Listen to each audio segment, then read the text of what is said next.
ਤੇ ਉਹਨਾਂ ਨੇ ਮੈਨੂੰ 18 ਸਾਲ ਦੀ ਉਮਰ ਦੇ ਵਿੱਚ ਫੌਜ ਦੇ ਵਿੱਚ ਭਰਤੀ ਕਰ ਲਿਆ। ਜਦੋਂ ਪੁੱਛਿਆ ਤੂੰ ਪੜ੍ਹਿਆ ਕਿੰਨਾ, ਮੈਂ ਕਿਹਾ ਜੀ ਮੈਂ ਤਾਂ ਪੜ੍ਹਿਆ ਹੀ ਨਹੀਂ ਹਾਂ। ਉਹਨਾਂ ਨੇ ਮੇਰੀਆਂ 5 ਜਮਾਤਾਂ ਆਪੇ ਲਿਖਤੀਆਂ, ਕਹਿੰਦੇ ਮੁੜ ਕੇ ਇਹ ਨਾ ਕਹੀਂ ਤੂੰ ਪੜ੍ਹਿਆ ਨਹੀਂ ਹਾਂ, ਨਹੀਂ ਤਾਂ ਫਿਰ ਉਹ ਕਹਿਣਗੇ ਵੀ ਅਨਪੜ੍ਹ ਨੂੰ ਅਸੀਂ ਕੀ ਕਰਨਾ ਹੈ। ਜਦੋਂ ਪ੍ਰੀਤ ਲੜੀ ਵਾਲਿਆਂ ਨੂੰ ਮੈਂ ਇੱਕ ਆਪਣੀ ਕਹਾਣੀ, ਹੈ ਤਾਂ ਉਹ ਪਰੀ ਕਹਾਣੀ ਸੀ, ਉਹਨਾਂ ਨੂੰ ਭੇਜੀ ਤੇ ਨਾਲ ਮੈਂ ਇਹ ਲਿਖ ਦਿੱਤਾ ਜੀ ਮੈਂ ਕਦੇ ਸਕੂਲ ਨਹੀਂ ਗਿਆ, ਅਨਪੜ੍ਹ ਹਾਂ ਤੇ 15 ਸਾਲ ਦੀ ਮੇਰੀ ਉਮਰ ਹੈ। ਜੇ ਗਲਤੀਆਂ ਨੇ ਇਹਦੇ ਵਿੱਚ ਤੁਸੀਂ ਸੁਧਾਰ ਲਿਓ, ਕਿਰਪਾ ਕਰਕੇ ਮੇਰੀ ਇਹ ਕਹਾਣੀ ਜ਼ਰੂਰ ਛਾਪ ਦਿਓ। ਉੱਥੇ ਬਾਲ ਸੰਦੇਸ਼ ਰਸਾਲਾ ਪ੍ਰੀਤ ਲੜੀ ਵਾਲਿਆਂ ਵੱਲੋਂ ਛਪਦਾ ਸੀ ਬੱਚਿਆਂ ਵਾਸਤੇ।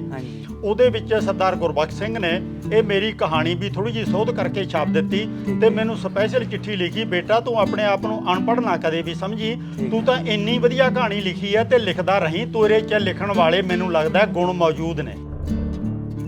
ਦ੍ਰਿੜਤਾ, ਅਡੋਲਤਾ ਤੇ ਜਿਹੜੀਆਂ ਰੁਕਾਵਟਾਂ ਨੇ ਉਹਨਾਂ ਨੂੰ ਪਾਰ ਕਿਵੇਂ ਕਰਨਾ ਹੈ, ਜੇ ਰੁਕਾਵਟ ਆ ਗਈ ਉਹਦਾ ਬਦਲਵਾਂ ਰਾਹ ਕਿਵੇਂ ਲੱਭਣਾ ਹੈ। ਮਿਸਾਲ ਦੇ ਤੌਰ ਤੇ ਇੱਕ ਵਿਦਵਾਨ ਨੇ ਲਿਖਿਆ ਹੋਇਆ ਹੈ, ਕਹਿਣ ਲੱਗਿਆ ਤੁਸੀਂ ਰਾਹ ਦੇ ਵਿੱਚ ਚਲੇ ਜਾ ਰਹੇ ਹੋ, ਤੁਹਾਡੇ ਰਸਤੇ 'ਚ ਕੋਈ ਪੱਥਰ ਆ ਗਿਆ, ਠੋਕਰ ਵੱਜ ਗਈ ਤੇ ਹੁਣ ਇੱਥੇ ਤੁਹਾਨੂੰ ਤਰੀਕਾ ਲੱਭਣਾ ਪਵੇਗਾ, ਜਾਂ ਤਾਂ ਤੁਸੀਂ ਦੇਖ ਕੇ ਤੁਰੋ ਠੋਕਰ ਨਾ ਵੱਜੇ, ਠੀਕ ਹੈ, ਤੇ ਜਾਂ ਤੁਸੀਂ ਹੋਰਨਾਂ ਲੋਕਾਂ ਨੂੰ ਠੋਕਰ ਨਾ ਵੱਜੇ ਪੱਥਰ ਪਰਾਂ ਕਰ ਦਿਓ। ਜੇ ਪੱਥਰ ਵੀ ਭਾਰੀ ਹੈ ਤੇ ਤੁਸੀਂ ਪਰਾਂ ਵੀ ਨਹੀਂ ਕਰਨਾ ਚਾਹੁੰਦੇ ਤਾਂ ਫਿਰ ਆਪਣਾ ਰਾਹ ਬਦਲ ਲਓ, ਤਾਂ ਕਿ ਬਾਰ-ਬਾਰ ਤੁਹਾਨੂੰ ਉਸ ਪੱਥਰ ਨਾਲ ਟਕਰਾਉਣਾ ਨਾ ਪਵੇ। ਤੇ ਦੋਸਤੋ ਬਾਪੂ ਜੀ ਦੀ ਉਮਰ 80 ਸਾਲ ਦੇ ਨੇੜੇ ਆ। ਬਾਪੂ ਜੀ ਕਿੰਨੀ ਉਮਰ ਆ?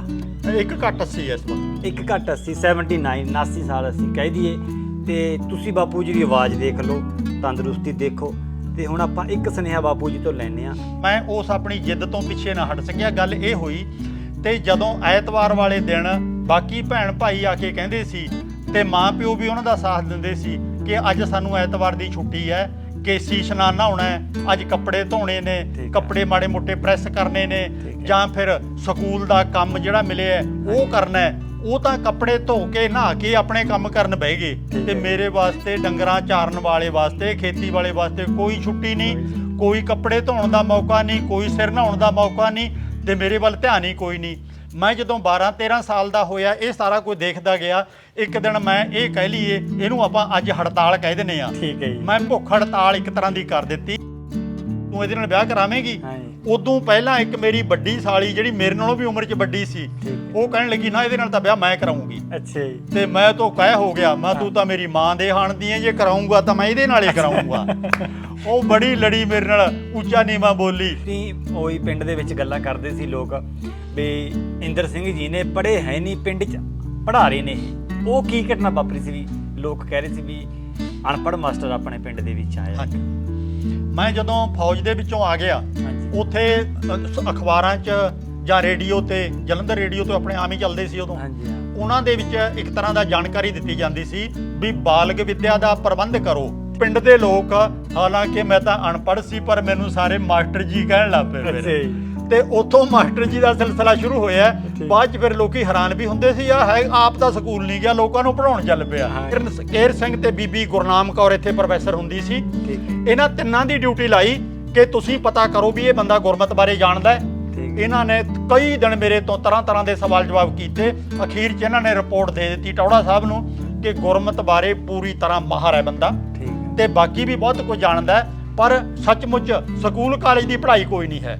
ਉਹ ਕਹਿਣ ਲੱਗਿਆ ਕੋਈ ਨਹੀਂ, ਫਿਰ ਹੁਣ ਅਸੀਂ ਕਰਦੇ ਹਾਂ ਪ੍ਰਬੰਧ ਕੋਈ। ਤਾਂ ਉਹਨਾਂ ਨੇ ਸ਼੍ਰੋਮਣੀ ਕਮੇਟੀ ਦੀ ਜੋ ਐਗਜ਼ੈਕਟਿਵ ਕਮੇਟੀ ਹੁੰਦੀ ਹੈ ਉਹਦੇ ਵਿੱਚੋਂ ਮਤਾ ਪਾਸ ਕਰਕੇ ਮੈਨੂੰ ਵਿਜ਼ਿਟਿੰਗ ਪ੍ਰੋਫੈਸਰ ਦਾ ਖਿਤਾਬ ਉੱਥੋਂ ਦਿੱਤਾ ਗਿਆ ਜੀ। ਦੋਸਤੋ, ਜੇਕਰ ਪੜ੍ਹੇ ਲਿਖੇ ਬੰਦੇ ਦੀ ਤਰੱਕੀ ਹੋ ਜੇ ਤਾਂ ਹਰ ਇੱਕ ਬੰਦਾ ਸ਼ੁਕਰ ਮਨਾਉਂਦਾ ਕਿ ਹਾਂ ਉਹਦੀ ਮਿਹਨਤ ਪੱਲੇ ਪਾਤੀ ਪਰਮਾਤਮਾ ਨੇ। ਜੇਕਰ ਅਨਪੜ੍ਹ ਬੰਦਾ ਤਰੱਕੀ ਕਰ ਜੇ ਇੱਕ ਪੜ੍ਹੇ ਲਿਖੇ ਦੇ ਮੁਕਾਬਲੇ, ਔਰ ਤਰੱਕੀ ਵੀ ਉਹ ਜੋ ਦੁਨੀਆ ਦੇ ਵਿੱਚ ਇੱਕ ਨਾਂ ਰੌਸ਼ਨ ਹੋ ਜੇ, ਅਖਬਾਰਾਂ ਦੇ ਵਿੱਚ, ਟੀਵੀਆਂ ਦੇ ਵਿੱਚ, ਜਿੰਨਾ ਵੀ ਸੋਸ਼ਲ ਮੀਡੀਆ, ਹਰੇਕ ਥਾਵੇਂ ਉਸ ਬੰਦੇ ਦਾ ਨਾਂ ਗੂੰਜੇ ਜੋ ਇੱਕ ਅਨਪੜ੍ਹ ਬੰਦਾ ਜਿਹੜਾ ਕਦੇ ਸਕੂਲ ਵੀ ਨਹੀਂ ਗਿਆ ਤੇ ਉਹਦੀ ਜੀਵਨੀ ਬਾਰੇ ਹਰ ਕੋਈ ਜਾਣਨਾ ਚਾਹੁੰਦਾ ਵੀ ਇੰਨੀ ਤਰੱਕੀ ਕਿਵੇਂ ਕੀਤੀ, ਇਹ ਕੋਈ 2 ਨੰਬਰ ਦਾ ਕੰਮ ਕਰ ਰਹੇ ਨੇ ਜਾਂ ਕਿਸ ਤਰ੍ਹਾਂ, ਐਸਾ ਕੀ ਇਹਨਾਂ ਨੂੰ ਖਜ਼ਾਨਾ ਲੱਭ ਗਿਆ ਜੋ ਇੰਨਾ ਇੱਕ ਵਰਲਡ ਵਾਈਡ ਆਪਣੀ ਤਰੱਕੀ ਵੱਲ ਗਏ ਨੇ। ਸੋ ਅੱਜ ਇਹੋ ਜਿਹੀ ਕਹਾਣੀ ਲੈ ਕੇ ਤੁਹਾਡੇ ਨਾਲ ਪੇਸ਼ ਹੋ ਰਹੇ ਹਾਂ ਤੇ ਸਾਡੇ ਨਾਲ ਬਾਪੂ ਪ੍ਰੋਫੈਸਰ ਇੰਦਰ ਸਿੰਘ ਘੱਗਾ ਜੀ ਮੌਜੂਦ ਨੇ ਤੇ ਉਹਨਾਂ ਦੀ ਜ਼ਿੰਦਗੀ ਦੇ ਬਹੁਤ ਸਾਰੇ ਤਜਰਬੇ ਨੇ। ਲੋਕ ਉਹਨਾਂ ਨੂੰ ਅਨਪੜ੍ਹ ਮਾਸਟਰ ਵੀ ਕਹਿੰਦੇ ਨੇ, ਅਨਪੜ੍ਹ ਪ੍ਰੋਫੈਸਰ ਵੀ ਕਹਿੰਦੇ ਨੇ। ਜੇਕਰ ਅੱਜ ਅਸੀਂ ਉਹਨਾਂ ਦੀ ਜ਼ਿੰਦਗੀ 'ਤੇ ਝਾਤ ਮਾਰੀਏ ਤਾਂ ਇੱਕ ਬਹੁਤ ਵੱਡੇ ਵਿਦਵਾਨ ਨੇ ਤੇ ਬਹੁਤ ਸਾਰੀਆਂ ਕਿਤਾਬਾਂ ਵੀ ਲਿਖੀਆਂ ਨੇ। ਸੋ ਸਾਰੇ ਸਵਾਲ ਆਪਣੇ ਹੋਣਗੇ ਤੇ ਬਾਪੂ ਜੀ ਦਾ ਸਵਾਗਤ ਕਰਦੇ ਆ। ਬਾਪੂ ਜੀ ਸਵਾਗਤ ਕਰਦੇ ਆ ਤੇ ਪਿਆਰ ਭਾਈ ਸਤਿ ਸ਼੍ਰੀ ਅਕਾਲ ਜੀ। ਸਤਿ ਸ੍ਰੀ ਅਕਾਲ ਜੀ, ਸਾਰਿਆਂ ਨੂੰ ਸਤਿ ਸ੍ਰੀ ਅਕਾਲ ਜੀ। ਹੋਰ ਬਾਪੂ ਜੀ ਸਿਹਤਾਂ ਠੀਕ ਠਾਕ ਜੀ? ਬਿਲਕੁਲ, ਬਹੁਤ ਅੱਛਾ ਟਾਈਮ ਲੰਘ ਰਿਹਾ। ਚਲੋ ਸ਼ੁਕਰੀਆ। ਤੇ ਬਾਪੂ ਜੀ ਜਿਹੜਾ ਇੱਕ ਸਵਾਲ ਬਹੁਤ ਵੱਡਾ ਬਣਿਆ ਹੋਇਆ ਸਰੋਤਿਆਂ ਦਾ, ਤੇ ਤੁਸੀਂ ਸਕੂਲ ਵੀ ਨਹੀਂ ਗਏ, ਇਹ ਵਾਕਈ ਸੱਚ ਆ ਜਾਂ ਕੋਈ ਝੂਠ ਹੈ ਇਹਦੇ ਵਿੱਚ? ਹਾਂ, ਬਿਲਕੁਲ ਸੱਚ ਹੈ ਇਹ, ਪਰ ਆਪਾਂ ਸਕੂਲ ਨਾਲ ਬਹੁਤ ਕੁਝ ਜੋੜ ਲੈਂਦੇ ਆ, ਕਿਉਂਕਿ ਸਕੂਲ ਸਾਡੀ ਜ਼ਿੰਦਗੀ ਦਾ ਮਾਧਿਅਮ ਬਣੇ ਨੇ ਤੇ ਉਹਦੇ ਨਾਲ ਨੌਕਰੀਆਂ ਵਗੈਰਾ ਮਿਲੀਆਂ ਨੇ ਤੇ ਕੁਝ ਇੱਕ ਨਵਾਂ ਸਿੱਖਣ ਨੂੰ ਮਿਲਿਆ। ਪਰ ਜੇ ਸਕੂਲ ਵਾਲੇ, ਕਾਲਜਾਂ ਵਾਲੇ ਕੇਵਲ ਨੌਕਰੀ ਤੱਕ ਸੀਮਿਤ ਹੋ ਜਾਣ ਤਾਂ ਉਸ ਤੋਂ ਅੱਗੇ ਸਮਾਜ ਦੇ ਭਲੇ ਵਾਸਤੇ ਕੁਝ ਨਾ ਕਰਨ, ਫਿਰ ਉਹ ਸਮਝ ਲਓ ਪੜ੍ਹਾਈ ਬੇਕਾਰ ਹੈ। ਕਿਉਂਕਿ ਉਹਨਾਂ ਨੇ ਆਪਣੀ ਪੇਟ ਪੂਰਤੀ ਵਾਸਤੇ, ਆਪਣੇ ਪਰਿਵਾਰ ਵਾਸਤੇ ਤਾਂ ਉਹ ਪੜ੍ਹਾਈ ਕਰ ਲਈ ਹੈ, ਪਰ ਸਮਾਜ ਦਾ ਕੁਝ ਨਹੀਂ ਸੰਵਾਰਿਆ। ਜਿਹੜੇ ਲੋਕ ਜਿਹਨੂੰ ਅਨਪੜ੍ਹ ਕਹਿੰਦੇ ਆ, ਉਹਨਾਂ 'ਚੋਂ ਮੈਂ ਵੀ ਇੱਕ ਸ਼ਾਮਲ ਹਾਂ, ਤੇ ਜਿਹੜਾ ਲੋਕਾਂ ਦੇ ਕੁਝ ਭਲੇ ਵਾਸਤੇ ਕੰਮ ਕਰਦਾ ਹੈ, ਉਹਨੂੰ ਹੌਲੀ ਹੌਲੀ ਸਮਾਜ ਵੱਲੋਂ ਪਹਿਲਾਂ ਭਾਵੇਂ ਉਹਨੂੰ ਅਪਮਾਨਿਤ ਵੀ ਹੋਣਾ ਪਵੇ, ਪਰ ਉਹ ਸਨਮਾਨ ਵੀ ਦੇਣ ਲੱਗ ਪੈਂਦੇ ਨੇ ਕਿ ਹੈ ਇਹ ਤਾਂ ਵਧੀਆ ਕੰਮ ਕਰ ਰਿਹਾ, ਸਾਨੂੰ ਤਾਂ ਪਹਿਲਾਂ ਸਮਝ ਨਹੀਂ ਆਈ ਹੈ। ਆਪਾਂ ਕਿੰਨੇ ਸਾਰੇ ਪੁਰਾਤਨ ਵਿਦਵਾਨਾਂ ਦਾ, ਖੋਜੀਆਂ ਦਾ, ਇਤਿਹਾਸਕਾਰਾਂ ਦਾ, ਸਾਹਿਤਕਾਰਾਂ ਦਾ ਮੈਂ ਤੁਹਾਡੇ ਸਾਹਮਣੇ ਸਮਾਂ ਦੇ ਨਾਲ ਅੱਗੇ ਹਵਾਲੇ ਦੇਵਾਂਗਾ ਕਿ ਉਹਨਾਂ ਨੇ ਸਕੂਲ ਦਾ ਕਦੀ ਮੂੰਹ ਨਹੀਂ ਦੇਖਿਆ, ਪਰ ਸਮਾਜ ਵਾਸਤੇ ਉਹਨਾਂ ਨੇ ਬਹੁਤ ਕੁਝ ਕਰ ਦਿੱਤਾ। ਕੱਲਾ ਸਕੂਲ ਜਾਣਾ ਕਾਫੀ ਨਹੀਂ, ਲਗਾਤਾਰ ਦਾ ਜ਼ਿੰਦਗੀ ਦਾ ਤਜਰਬਾ ਅਤੇ ਮਿਹਨਤ ਬਹੁਤ ਜ਼ਰੂਰੀ ਹੈ। ਠੀਕ ਆ। ਤੇ ਜਿਹੜਾ ਤੁਸੀਂ ਕਹਿ ਰਹੇ ਹੋ ਜੀ ਸਕੂਲ ਨਹੀਂ ਗਏ, ਇਹ ਕੋਈ ਪਰਿਵਾਰਕ ਹਾਲਾਤ ਇਦਾਂ ਦੇ ਸੀ ਜਾਂ ਪਰਿਵਾਰ ਦੀਆਂ ਜ਼ਿੰਮੇਵਾਰੀਆਂ ਜ਼ਿਆਦਾ ਹੋਣ ਦੇ ਬਾਵਜੂਦ ਵੀ ਤੁਹਾਡਾ ਸਕੂਲ ਦੇ ਵਿੱਚ ਨਹੀਂ ਜਾਣਾ ਬਣਿਆ? ਗੱਲ ਇਹ ਸੀ ਕਿ ਅਸੀਂ 5 ਭੈਣ ਭਾਈ ਸੀ ਜੀ। ਇੱਕ ਭਰਾ ਵੱਡਾ ਸੀ, ਉਹਨੂੰ ਤਾਂ ਪੜ੍ਹਨ ਵਾਸਤੇ ਮੌਕਾ ਮਿਲ ਗਿਆ। ਪਿੰਡ ਦੇ ਵਿੱਚ ਸਕੂਲ ਹੈਗਾ ਸੀ। ਹੁਣ ਘਰ ਦੇ ਵਿੱਚ ਖੇਤੀ ਕਰਨ ਨੂੰ ਸਾਡੇ ਬਾਪੂ ਜੀ ਦੇ ਨਾਲ ਜਾਂ ਡੰਗਰ ਪਸ਼ੂ ਸਾਂਭਣ ਵਾਸਤੇ ਕੋਈ ਨਾ ਕੋਈ ਇੱਕ ਮੁੰਡਾ ਤਾਂ ਚਾਹੀਦਾ ਸੀ, ਤੇ ਉਹ ਲਾਟਰੀ ਇੱਕ ਤਰ੍ਹਾਂ ਦੀ ਮੇਰੇ ਨਾਂ ਦੀ ਨਿਕਲ ਆਈ ਕਿ ਚੱਲ ਇੰਦਰ ਸਿੰਘ ਨੂੰ ਆਪਾਂ ਡੰਗਰ ਪਸ਼ੂ ਸਾਂਭਣ ਨੂੰ ਤੇ ਖੇਤੀ ਦੇ ਵਿੱਚ ਹੱਥ ਵਟਾਉਣ ਨੂੰ ਇਹਨੂੰ ਰੱਖ ਲਈਏ। ਤੇ ਸਿਹਤ ਪੱਖੋਂ ਵੀ ਮੈਂ ਬਾਕੀ ਭੈਣਾਂ ਭਰਾਵਾਂ ਨਾਲੋਂ ਥੋੜਾ ਜਿਹਾ ਮਜ਼ਬੂਤ ਸੀ। ਤੇ ਉਸ ਤਰ੍ਹਾਂ ਵੱਡਾ ਭਾਈ ਜਦੋਂ ਪੜ੍ਹਦਾ ਸੀ ਤਾਂ ਕੁਝ ਇੱਕ ਸਾਨੂੰ ਉਹ ਰਾਹ ਪਾਉਂਦਾ ਸੀ ਕਿ ਆਹ ਦੇਖੋ ਇਸ ਤਰ੍ਹਾਂ ਊੜਾ ਐੜਾ ਜਾਂ ਫਿਰ ਕੈ ਖੈ ਫਿਰ ABC ਆਦਿਕ ਮੁੱਢਲੀ ਜਾਣਕਾਰੀ ਉਹਨੇ ਦਿੱਤੀ, ਤੇ ਕੁਝ ਅਸੀਂ ਆਪਣੀ ਮਿਹਨਤ ਨਾਲ ਲਗਾਤਾਰ ਜਿਹੜਾ ਉਹਨੇ ਸਬਕ ਦੇ ਕੇ ਜਾਣਾ ਉਹ ਵੀ ਸਿੱਖਦੇ ਰਹੇ। ਘਰ ਦਾ ਮਾਹੌਲ ਪੜ੍ਹਾਈ ਲਿਖਾਈ ਵਾਲਾ ਸਾਰੇ ਭੈਣ ਭਾਈਆਂ ਦੇ ਕਾਰਨ ਉਹ ਬਣ ਗਿਆ, ਤੇ ਵਿੱਚੇ ਮੈਂ ਵੀ ਉਹਨਾਂ ਤੋਂ ਕੁਝ ਨਾ ਕੁਝ ਸਿੱਖਦਾ ਗਿਆ। ਇਸ ਤਰ੍ਹਾਂ ਪੜ੍ਹਨ ਵਾਲੇ ਰਾਹ ਜਿਹੜਾ ਪਿਆ ਉਹ ਇੱਕ ਲਗਾਤਾਰ ਦਾ ਤੇ ਫਿਰ ਰਸਾਲੇ, ਮੈਗਜ਼ੀਨ, ਕਿਤਾਬਾਂ ਜਿਹੜੀਆਂ ਕਿ ਅਸੀਂ ਬੱਸ ਅੱਡਿਆਂ ਤੋਂ, ਰੇਲਵੇ ਸਟੇਸ਼ਨਾਂ ਤੋਂ ਬਾਹਰ ਅੰਦਰ ਜਾਂਦੇ ਉਹ ਲੈ ਆਉਣੀਆਂ ਕਿਤਾਬਾਂ ਤੇ ਰਸਾਲੇ ਉਹ ਪੜ੍ਹਨੇ, ਜਿਹਦੇ ਵਿੱਚ ਕਵਿਤਾ, ਨਾਗਮਣੀ, ਜਨ ਸਾਹਿਤ, ਪ੍ਰੀਤ ਲੜੀ ਆਦਿਕ ਇਹ ਕਿੰਨੇ ਸਾਰੇ ਮੈਗਜ਼ੀਨ ਸੀ ਜਿਹੜੇ ਸਾਡੇ ਘਰੇ ਆਉਂਦੇ ਸੀ ਜਾਂ ਅਸੀਂ ਲਿਆਂਦੇ ਸੀ। ਉਹਨਾਂ ਦੇ ਨਾਲ ਫਿਰ ਸਾਨੂੰ ਹੌਲੀ ਹੌਲੀ ਲਗਾਤਾਰ ਪੜ੍ਹਾਈ ਲਿਖਾਈ ਦਾ ਸੁਭਾਅ ਪੈਂਦਾ ਗਿਆ ਤੇ ਮਾਨਸਿਕ ਵਿਕਾਸ ਸਾਡਾ ਹੁੰਦਾ ਗਿਆ। ਉਹ ਮੇਰਾ ਜਿਹੜਾ ਘਰ ਦੇ ਸੰਭਾਲ ਵਾਸਤੇ ਇੱਕ ਤਰ੍ਹਾਂ ਦਾ ਇਹ ਕਹਿ ਲਈਏ ਘਰਦਿਆਂ ਨੇ ਇੱਕ ਲਾਟਰੀ ਨਿਕਲੀ ਕਿ ਇੱਕ ਮੁੰਡਾ ਤਾਂ ਰੱਖਣਾ ਹੀ ਰੱਖਣਾ, ਸੋ ਮੈਨੂੰ ਉਹਨਾਂ ਨੇ ਖੇਤੀ ਵਾਸਤੇ ਰੱਖ ਲਿਆ। ਅੱਛਾ ਜੀ, ਅੱਛਾ। ਤੇ ਜਿਹੜੇ ਤੁਸੀਂ ਇਹ ਮਤਲਬ ਇੰਨਾ ਘਰ ਵਿੱਚ ਬੈਠ ਕੇ ਗਿਆਨ ਲਿਆ, ਉਸ ਸਮੇਂ ਦੇ ਹਾਲਾਤ ਕਿੱਦਾਂ ਦੇ ਸੀ? ਆਪਣੇ ਸਮਾਜਿਕ ਹਾਲਾਤ ਕਿੱਦਾਂ ਦੇ ਸੀ ਜਾਂ ਆਪਣੇ, ਕਿਉਂਕਿ ਅੱਜ ਤਾਂ ਬਹੁਤ ਸਾਰੀਆਂ ਸਹੂਲਤਾਂ ਹੋ ਗਈਆਂ, ਅੱਜ ਤਾਂ ਸੋਸ਼ਲ ਮੀਡੀਆ ਬਹੁਤ ਹੋ ਗਿਆ, ਉਸ ਸਮੇਂ ਤਾਂ ਇਹ ਮੀਡੀਆ ਵੀ ਨਹੀਂ ਹੈਗਾ ਸੀ। ਉਹਦਾ ਵੱਡਾ ਕਾਰਨ ਜਿਹੜਾ ਮੈਨੂੰ ਲੱਗਦਾ ਹੈ, ਮੇਰੇ ਮਨ ਦੇ ਵਿੱਚ ਇੱਕ ਪਹਿਲੀ ਵਾਰੀ ਬਗਾਵਤ ਪੈਦਾ ਹੋਈ। ਉਹ ਬਗਾਵਤ ਨੇ ਉਦੋਂ ਘਰਦਿਆਂ ਦੇ ਵਿੱਚ ਤੇ ਮੇਰੇ ਅੰਦਰ ਪਹਿਲਾਂ ਰੋਸ ਤਾਂ ਬਹੁਤ ਪ੍ਰਗਟ ਕੀਤਾ ਤੇ ਬੁਰਾ ਤਾਂ ਸਾਰਿਆਂ ਨੂੰ ਬਹੁਤ ਲੱਗਿਆ, ਪਰ ਮੈਂ ਉਸ ਆਪਣੀ ਜਿੱਦ ਤੋਂ ਪਿੱਛੇ ਨਾ ਹਟ ਸਕਿਆ। ਗੱਲ ਇਹ ਹੋਈ ਤੇ ਜਦੋਂ ਐਤਵਾਰ ਵਾਲੇ ਦਿਨ ਬਾਕੀ ਭੈਣ ਭਾਈ ਆ ਕੇ ਕਹਿੰਦੇ ਸੀ ਤੇ ਮਾਂ ਪਿਓ ਵੀ ਉਹਨਾਂ ਦਾ ਸਾਥ ਦਿੰਦੇ ਸੀ ਕਿ ਅੱਜ ਸਾਨੂੰ ਐਤਵਾਰ ਦੀ ਛੁੱਟੀ ਹੈ, ਕੇਸੀ ਇਸ਼ਨਾਨ ਨਹਾਉਣਾ ਹੈ, ਅੱਜ ਕੱਪੜੇ ਧੋਣੇ ਨੇ, ਕੱਪੜੇ ਮਾੜੇ ਮੋਟੇ ਪ੍ਰੈਸ ਕਰਨੇ ਨੇ, ਜਾਂ ਫਿਰ ਸਕੂਲ ਦਾ ਕੰਮ ਜਿਹੜਾ ਮਿਲਿਆ ਉਹ ਕਰਨਾ ਹੈ, ਉਹ ਤਾਂ ਕੱਪੜੇ ਧੋ ਕੇ ਨਹਾ ਕੇ ਆਪਣੇ ਕੰਮ ਕਰਨ ਬਹਿ ਗਏ। ਤੇ ਮੇਰੇ ਵਾਸਤੇ, ਡੰਗਰਾਂ ਚਾਰਨ ਵਾਲੇ ਵਾਸਤੇ, ਖੇਤੀ ਵਾਲੇ ਵਾਸਤੇ ਕੋਈ ਛੁੱਟੀ ਨਹੀਂ, ਕੋਈ ਕੱਪੜੇ ਧੋਣ ਦਾ ਮੌਕਾ ਨਹੀਂ, ਕੋਈ ਸਿਰ ਨਹਾਉਣ ਦਾ ਮੌਕਾ ਨਹੀਂ, ਤੇ ਮੇਰੇ ਵੱਲ ਧਿਆਨ ਹੀ ਕੋਈ ਨਹੀਂ। ਮੈਂ ਜਦੋਂ 12-13 ਸਾਲ ਦਾ ਹੋਇਆ ਇਹ ਸਾਰਾ ਕੁਝ ਦੇਖਦਾ ਗਿਆ। ਇੱਕ ਦਿਨ ਮੈਂ ਇਹ ਕਹਿ ਲਈਏ, ਇਹਨੂੰ ਆਪਾਂ ਅੱਜ ਹੜਤਾਲ ਕਹਿ ਦਿੰਦੇ ਆ, ਮੈਂ ਭੁੱਖ ਹੜਤਾਲ ਇੱਕ ਤਰ੍ਹਾਂ ਦੀ ਕਰ ਦਿੱਤੀ। ਮੈਂ ਰੁੱਸ ਕੇ ਬੈਠ ਗਿਆ ਕਿ ਮੈਂ ਕੰਮ ਨਹੀਂ ਕਰਨਾ, ਮੇਰੀ ਤਾਂ ਛੁੱਟੀ ਕੋਈ ਨਹੀਂ ਹੈ ਐਤਵਾਰ ਦੀ। ਤੇ ਮੇਰੀ ਮਾਂ ਨੇ ਵੀ ਮੈਨੂੰ ਕੁੱਟਿਆ, ਫਿਰ ਬਾਪੂ ਜੀ ਕੋਲੇ ਸ਼ਿਕਾਇਤ ਹੋਈ, ਉਹਨੇ ਵੀ ਕੁੱਟਿਆ, ਤੇ ਮੈਂ ਰੋਟੀ ਨਹੀਂ ਖਾਧੀ। ਇੱਕ ਦਰਵਾਜ਼ੇ ਦੀ ਓਟ ਦੇ ਵਿੱਚ ਖੱਲ ਦੇ ਵਿੱਚ ਮੈਂ ਉੱਥੇ ਹੀ ਬੈਠਾ ਰਿਹਾ, ਛੁਪ ਕੇ ਰੋਈ ਗਿਆ। ਜਿੰਨਾ ਚਿਰ ਰੋਂਦਾ ਰਿਹਾ ਤੇ ਉੱਥੇ ਹੀ ਬੈਠੇ ਨੂੰ ਨੀਂਦ ਆ ਗਈ ਤੇ ਨਾ ਮੈਂ ਕੋਈ ਖਾਧਾ ਨਾ ਪੀਤਾ। ਅਖੀਰ 'ਚ ਮੈਨੂੰ ਇਸ ਗੱਲ ਦੀ ਖੁਸ਼ੀ ਹੋਈ ਬਾਅਦ ਦੇ ਵਿੱਚ ਮੇਰੇ ਵੱਡੇ ਭਰਾ ਨੇ ਇਨਸਾਫ ਕੀਤਾ। ਉਹ ਉਦੋਂ ਮੇਰਾ ਖਿਆਲ ਹੈ 8ਵੀਂ ਦੇ ਵਿੱਚ ਪੜ੍ਹਦਾ ਹੋਣਾ। ਠੀਕ ਹੈ ਜੀ। ਉਹ ਮੇਰੇ ਕੋਲੇ ਆਇਆ, ਕਹਿਣ ਲੱਗਿਆ ਸੱਚ ਜਾਣੀ ਮੇਰੇ ਛੋਟੇ ਵੀਰ, ਤੇਰੀ ਮੰਗ ਬਿਲਕੁਲ ਜਾਇਜ਼ ਹੈ, ਤੈਨੂੰ ਵੀ ਛੁੱਟੀ ਹੋਣੀ ਚਾਹੀਦੀ ਹੈ। ਮੈਂ ਸਹੁੰ ਖਾ ਕੇ ਤੇਰੇ ਕੋਲੇ ਵਚਨ ਦਿੰਦਾ ਕਿ ਅੱਜ ਤੋਂ ਬਾਅਦ ਐਤਵਾਰ ਨੂੰ ਪਸ਼ੂਆਂ ਦਾ ਕੰਮ, ਖੇਤ ਦਾ ਕੰਮ ਮੈਂ ਕਰੂੰਗਾ, ਤੂੰ ਐਤਵਾਰ ਨੂੰ ਛੁੱਟੀ ਕਰ ਲਿਆ ਕਰੀ। ਪਰ ਜੇ ਮੇਰਾ ਕੋਈ ਜ਼ਰੂਰੀ ਕੰਮ ਹੋ ਗਿਆ ਮੈਂ ਤੈਨੂੰ ਦੱਸ ਦਿਆ ਕਰੂੰਗਾ ਤੇ ਛੁੱਟੀ ਤੂੰ ਅੱਗੇ ਪਿੱਛੇ ਕਰ ਲਿਆ ਕਰੀ। ਤੇਰੀ ਮੰਗ ਬਿਲਕੁਲ ਜਾਇਜ਼ ਹੈ ਕਿ ਤੈਨੂੰ ਵੀ ਛੁੱਟੀ ਹੋਣੀ ਚਾਹੀਦੀ ਹੈ ਜਦੋਂ ਸਾਨੂੰ ਸਾਰਿਆਂ ਨੂੰ ਹੈ। ਤੇ ਉਹਨੇ ਸਾਡੇ ਮਾਂ ਪਿਓ ਨੂੰ ਬੁਲਾ ਕੇ ਵੀ ਇਹ ਗੱਲ ਕਰੀ, ਉਹ ਸਾਰੇ ਹੌਲੀ ਹੌਲੀ ਮੰਨ ਗਏ। ਤੇ ਮੈਨੂੰ ਉਦੋਂ ਬਾਅਦ ਫਿਰ ਲੱਗਿਆ ਵੀ ਇਹਦਾ ਮਤਲਬ ਹੈ ਮੇਰੀ ਮੰਗ ਜਾਇਜ਼ ਸੀ ਤੇ ਆਪਣੀ ਮੰਗ ਜਿਹੜੀ ਕਿ ਜਾਇਜ਼ ਹੈ ਉਹਦੇ ਵਾਸਤੇ ਲੜਨ ਤੋਂ ਬਿਨਾ ਉਹਦੀ ਪ੍ਰਾਪਤੀ ਨਹੀਂ ਹੋਣੀ। ਤੇ ਮੈਂ ਉਹ ਜਿਹੜੀ ਪਹਿਲੀ ਲੜਾਈ ਇੱਕ ਤਰ੍ਹਾਂ ਦੀ ਜਿੱਤ ਲਈ, ਮੇਰੇ ਅੰਦਰ ਹੌਸਲਾ ਪੈਦਾ ਹੋ ਗਿਆ ਕਿ ਸਾਰੀ ਉਮਰ ਜੱਦੋ ਜਹਿਦ ਦਾ ਨਾਮ ਹੀ ਹੈ ਕਿ ਮੈਂ ਤਾਂ ਆਪਣੀ ਲੜਾਈ ਲੜ ਕੇ ਆਪਣੇ ਹੱਕ ਲੈਣੇ ਨੇ। ਉਦੋਂ ਬਾਅਦ ਫਿਰ ਸਿਲਸਿਲਾ ਲਗਾਤਾਰ ਅੱਗੇ ਚੱਲਦਾ ਗਿਆ। ਜੀ ਜੀ ਜੀ ਜੀ। ਜਦੋਂ ਭਰਾ ਹੋਰੀ ਪੜ੍ਹ ਗਏ ਲਿਖ ਗਏ, ਉਹ ਨੌਕਰੀ ਪੇਸ਼ੇ ਤੇ ਲੱਗ ਗਏ ਜਾਂ ਕੋਈ ਉਹਨਾਂ ਨੇ ਆਪਣਾ ਬਿਜ਼ਨਸ ਕੀਤਾ, ਜਦੋਂ ਤੁਹਾਡੀ ਉਮਰ ਵੀ ਵੱਡੀ ਹੁੰਦੀ ਗਈ ਤੇ ਬਾਪੂ ਜੀ ਵਿਆਹ ਕਿੰਨੀ ਕੁ ਉਮਰ 'ਚ ਹੋਇਆ? ਮੇਰਾ ਵਿਆਹ ਹੋਇਆ ਤਕਰੀਬਨ 24.5 ਸਾਲ ਦੀ ਉਮਰ 'ਚ। ਠੀਕ ਹੈ ਜੀ। ਉਸ ਤੋਂ ਪਹਿਲਾਂ ਆਪਣੇ ਮਨ ਦੇ ਵਿੱਚ ਇੱਕ ਹਰੇਕ ਦੀ ਇੱਛਾ ਹੁੰਦੀ ਆ, ਮਾਂ ਪਿਓ ਦੀ ਵੀ ਇੱਛਾ ਹੁੰਦੀ ਆ, ਆਪਣੀ ਵੀ ਇੱਛਾ ਹੁੰਦੀ ਹੈ ਕਿ ਅਸੀਂ ਕੋਈ ਜੌਬ ਤੇ ਲੱਗ ਜਾਈਏ ਜਾਂ ਕੋਈ ਆਪਣਾ ਬਿਜ਼ਨਸ ਸੈਟਲ ਕਰ ਲਈਏ। ਤੁਹਾਡੇ ਮਨ 'ਚ ਨਹੀਂ ਆਇਆ ਕਿ ਹਾਂ ਮੇਰੇ ਭੈਣ ਭਰਾ ਸਾਰੇ ਸੈਟਲ ਨੇ, ਵੀ ਮੈਂ ਵੀ ਕਿਤੇ ਸੈਟਲ ਹੋ ਜਾ? ਹਾਂ, ਇਹ ਬਹੁਤ ਵਧੀਆ ਤੁਸੀਂ ਸਵਾਲ ਕੀਤਾ ਕਿ ਜਦੋਂ ਮੈਂ ਪੜ੍ਹਨ ਨਹੀਂ ਗਿਆ, ਕੇਵਲ ਖੇਤੀ ਅਤੇ ਪਸ਼ੂਆਂ ਤੱਕ ਸੀਮਤ ਰਹਿ ਗਿਆ, ਤਾਂ ਬਾਕੀ ਭੈਣ ਭਰਾ ਨੇ ਜਿਹੜੇ ਉਹ ਪੜ੍ਹਾਈ ਲਿਖਾਈ ਕਰ ਰਹੇ ਨੇ। ਵੱਡਾ ਭਰਾ ਤਾਂ 에ਅਰ ਫੋਰਸ ਦੇ ਵਿੱਚ ਚੰਗੀ ਪੋਸਟ ਤੇ ਚਲਾ ਗਿਆ ਜੀ, ਤੇ ਛੋਟੇ ਵੀ ਰੋਜ਼ਾਨਾ ਘਰ ਦੇ ਵਿੱਚ ਗੱਲਾਂ ਹੁੰਦੀਆਂ ਨੇ ਵੀ ਆਹ ਭੈਣ ਵੀ ਪੜ੍ਹ ਰਹੀ ਹੈ, ਇਹ ਭਾਈ ਵੀ ਪੜ੍ਹ ਰਹੇ ਨੇ ਤੇ ਇਹ ਵੀ ਨੌਕਰੀ ਤੇ ਲੱਗ ਜਾਣਗੇ। ਮੈਂ ਹੈਰਾਨ ਹੋਵਾਂ, ਮੇਰੇ ਵਾਸਤੇ ਉਹ ਕੀ ਗੱਲਾਂ ਕਰਦੇ ਸੀ, ਇੰਦਰ ਸਿੰਘ ਤਾਂ ਘਰੇ ਰਹੂਗਾ, ਫਿਰ ਇੱਕ ਜਣਾ ਤਾਂ ਘਰੇ ਚਾਹੀਦਾ ਹੀ ਆ ਨਾ, ਆਇਆਂ ਦੀ ਦੇਖਭਾਲ ਕਰਨੀ ਤੇ ਨਹੀਂ ਤਾਂ ਘਰ ਬੰਦ ਹੋ ਜਾਊਗਾ, ਮਾਂ ਪਿਓ ਦੀ ਦੇਖਭਾਲ ਕਰਨੀ। ਮੈਨੂੰ ਲੱਗਣ ਲੱਗ ਪਿਆ ਕਿ ਮੈਂ ਤਾਂ ਸਾਰੀ ਉਮਰ ਇਹਨਾਂ ਦਾ ਨੌਕਰ ਲੱਗ ਗਿਆ। ਫਿਰ ਉਹ ਅੰਦਰ ਮੇਰੇ ਗੱਲ ਜਦੋਂ ਚੱਲਦੀ ਰਹੀ ਤਾਂ ਮੈਂ ਸੋਚਦਾ ਰਿਹਾ ਵੀ ਅਨਪੜ੍ਹ ਹੋ ਕੇ ਮੈਂ ਕਰਾਂ ਤਾਂ ਕੀ ਕਰਾਂ।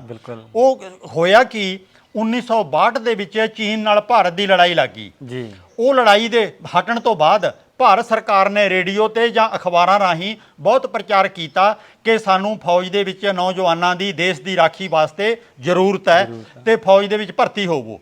ਮੈਂ ਸਿਹਤ ਪੱਖੋਂ ਮਜਬੂਰ ਸੀ, ਘਰਦਿਆਂ ਨੂੰ ਬਿਨਾਂ ਦੱਸੇ ਤੋਂ ਸਾਡੇ ਪਿੰਡ ਦੇ ਵਿੱਚ ਪੁਲਿਸ ਸਟੇਸ਼ਨ ਹੈ, ਥਾਣਾ ਜਿਹਨੂੰ ਕਹਿੰਦੇ ਆ, ਉਹ ਥਾਣੇ ਦੇ ਵਿੱਚ ਭਰਤੀ ਵਾਲੇ ਅਫਸਰ ਆਏ ਹੋਏ ਸੀ ਫੌਜ ਦੇ ਵਿੱਚੋਂ ਤੇ ਉਹਨਾਂ ਕੋਲੇ ਜਾ ਕੇ ਮੈਂ ਹਾਜ਼ਰ ਹੋ ਗਿਆ। ਮੈਂ ਕਿਹਾ ਜੀ ਮੈਂ ਵੀ ਭਰਤੀ ਹੋਣਾ ਚਾਹੁੰਦਾ।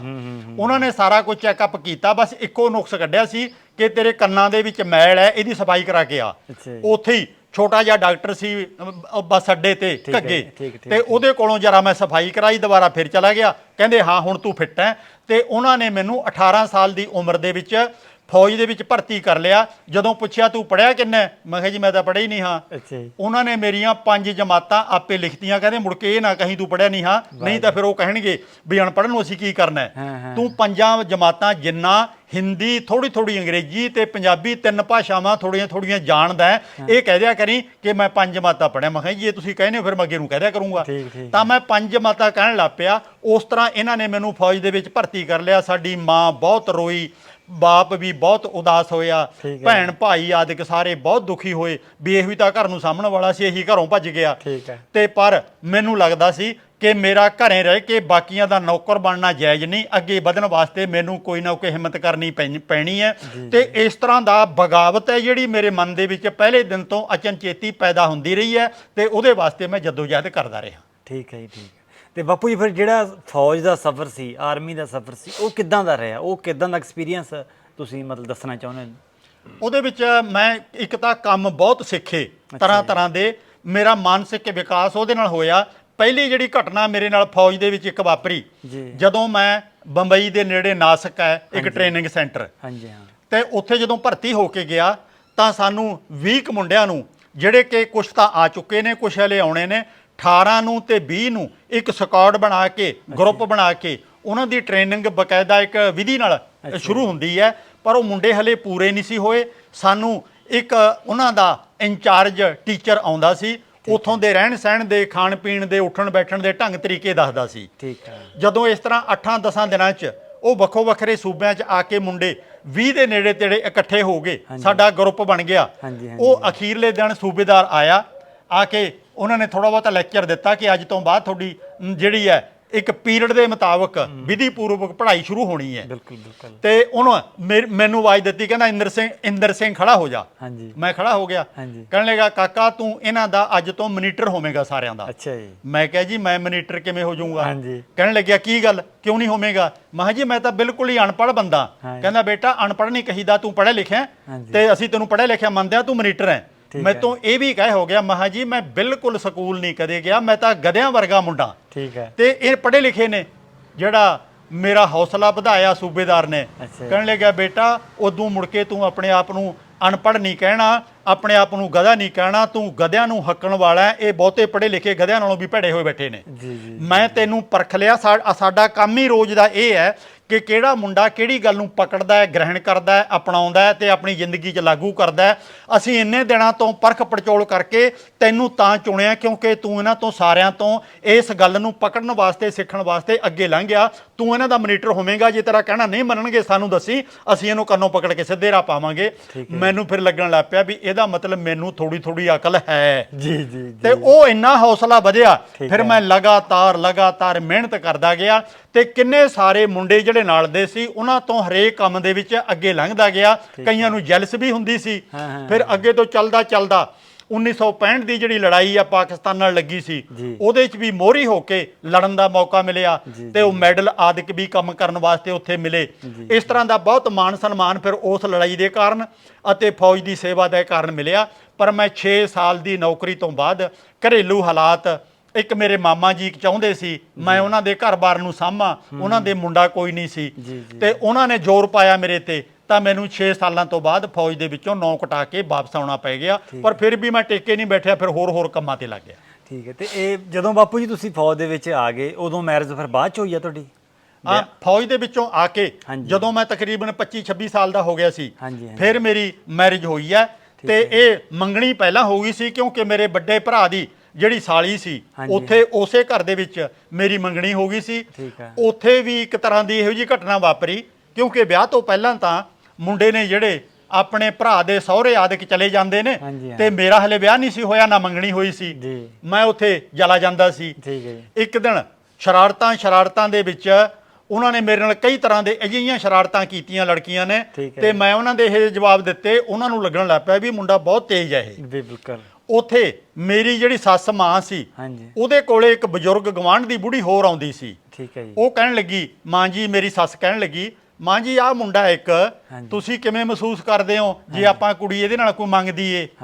ਤੇ ਉਹ ਕਹਿਣ ਲੱਗੀ, ਭਾਈ ਇਹਦੇ ਵਰਗਾ ਸਿਹਤਮੰਦ, ਇਹਦੇ ਵਰਗਾ ਸਿਆਣਾ ਤੇ ਨੌਕਰੀ ਤੇ ਲੱਗਿਆ ਹੋਇਆ, ਹੋਰ ਛੇਤੀ ਮੁੰਡਾ ਤੁਹਾਨੂੰ ਨਹੀਂ ਮਿਲਣਾ, ਮੈਂ ਤੈਨੂੰ ਪੂਰੀ ਤਰ੍ਹਾਂ ਪਸੰਦ ਕਰਦੀ ਆ। ਠੀਕ ਹੈ। ਤੇ ਉਹ ਸਬੱਬ ਦੇ ਨਾਲ ਮੇਰੀ ਵਾਈਫ ਨੂੰ ਜਿਹੜੀ ਆ ਇਹ ਸ਼ਰਾਰਤਾਂ ਕੀਤੀਆਂ ਕਈਆਂ ਨੇ ਵੀ ਤੂੰ ਇਹਦੇ ਨਾਲ ਵਿਆਹ ਕਰਾਵੇਂਗੀ। ਉਦੋਂ ਪਹਿਲਾਂ ਇੱਕ ਮੇਰੀ ਵੱਡੀ ਸਾਲੀ ਜਿਹੜੀ ਮੇਰੇ ਨਾਲੋਂ ਵੀ ਉਮਰ 'ਚ ਵੱਡੀ ਸੀ, ਉਹ ਕਹਿਣ ਲੱਗੀ ਨਾ ਇਹਦੇ ਨਾਲ ਤਾਂ ਵਿਆਹ ਮੈਂ ਕਰਾਉਂਗੀ। ਅੱਛਾ ਜੀ। ਤੇ ਮੈਂ ਤਾਂ ਕਹਿ ਹੋ ਗਿਆ, ਮੈਂ ਤੂੰ ਤਾਂ ਮੇਰੀ ਮਾਂ ਦੇ ਹਾਣਦੀ ਹੈ, ਜੇ ਕਰਾਉਂਗਾ ਤਾਂ ਮੈਂ ਇਹਦੇ ਨਾਲ ਹੀ ਕਰਾਉਂਗਾ। ਉਹ ਬੜੀ ਲੜੀ ਮੇਰੇ ਨਾਲ, ਉੱਚਾ ਨੀਵਾਂ ਬੋਲੀ ਤੇ ਇਹ ਸ਼ਰਮਿੰਦੀ ਮੇਰੀ ਵਾਈਫ ਜਿਹੜੀ ਸ਼ਰਮਿੰਦੀ ਹੋ ਕੇ ਉੱਥੋਂ ਦੌੜ ਗਈ, ਚਲੀ ਗਈ। ਪਰ ਇਹਨੇ ਉਹ ਗੱਲ ਭੁੱਲੀ ਨਹੀਂ ਵੀ ਇਹਨੇ ਮੇਰੇ ਨਾਲ ਚੰਗਾ ਇੱਕ ਸਲੂਕ ਕੀਤਾ ਤੇ ਮੈਨੂੰ ਪਸੰਦ ਕੀਤਾ। ਫਿਰ ਸਾਡਾ ਤਕਰੀਬਨ 6 ਸਾਲ ਦੀ ਉਡੀਕ ਤੋਂ ਬਾਅਦ ਫਿਰ ਵਿਆਹ ਹੋਇਆ। ਸਾਡੀ 50 ਸਾਲ ਦੀ ਜ਼ਿੰਦਗੀ ਇੰਨੀ ਵਧੀਆ ਲੰਘੀ ਹੈ, ਮੈਂ ਸਮਝਦਾ ਕਿ ਵਿਰਲਿਆਂ ਦੀ ਇੰਨੀ ਵਧੀਆ ਵਿਆਹਤਾ ਜ਼ਿੰਦਗੀ ਲੰਘਦੀ ਹੋਵੇਗੀ ਜਿੰਨੀ ਸਾਡੀ ਦੋਵਾਂ ਦੀ ਨਿਭੀ ਹੈ। ਠੀਕ ਹੈ ਜੀ, ਠੀਕ ਹੈ।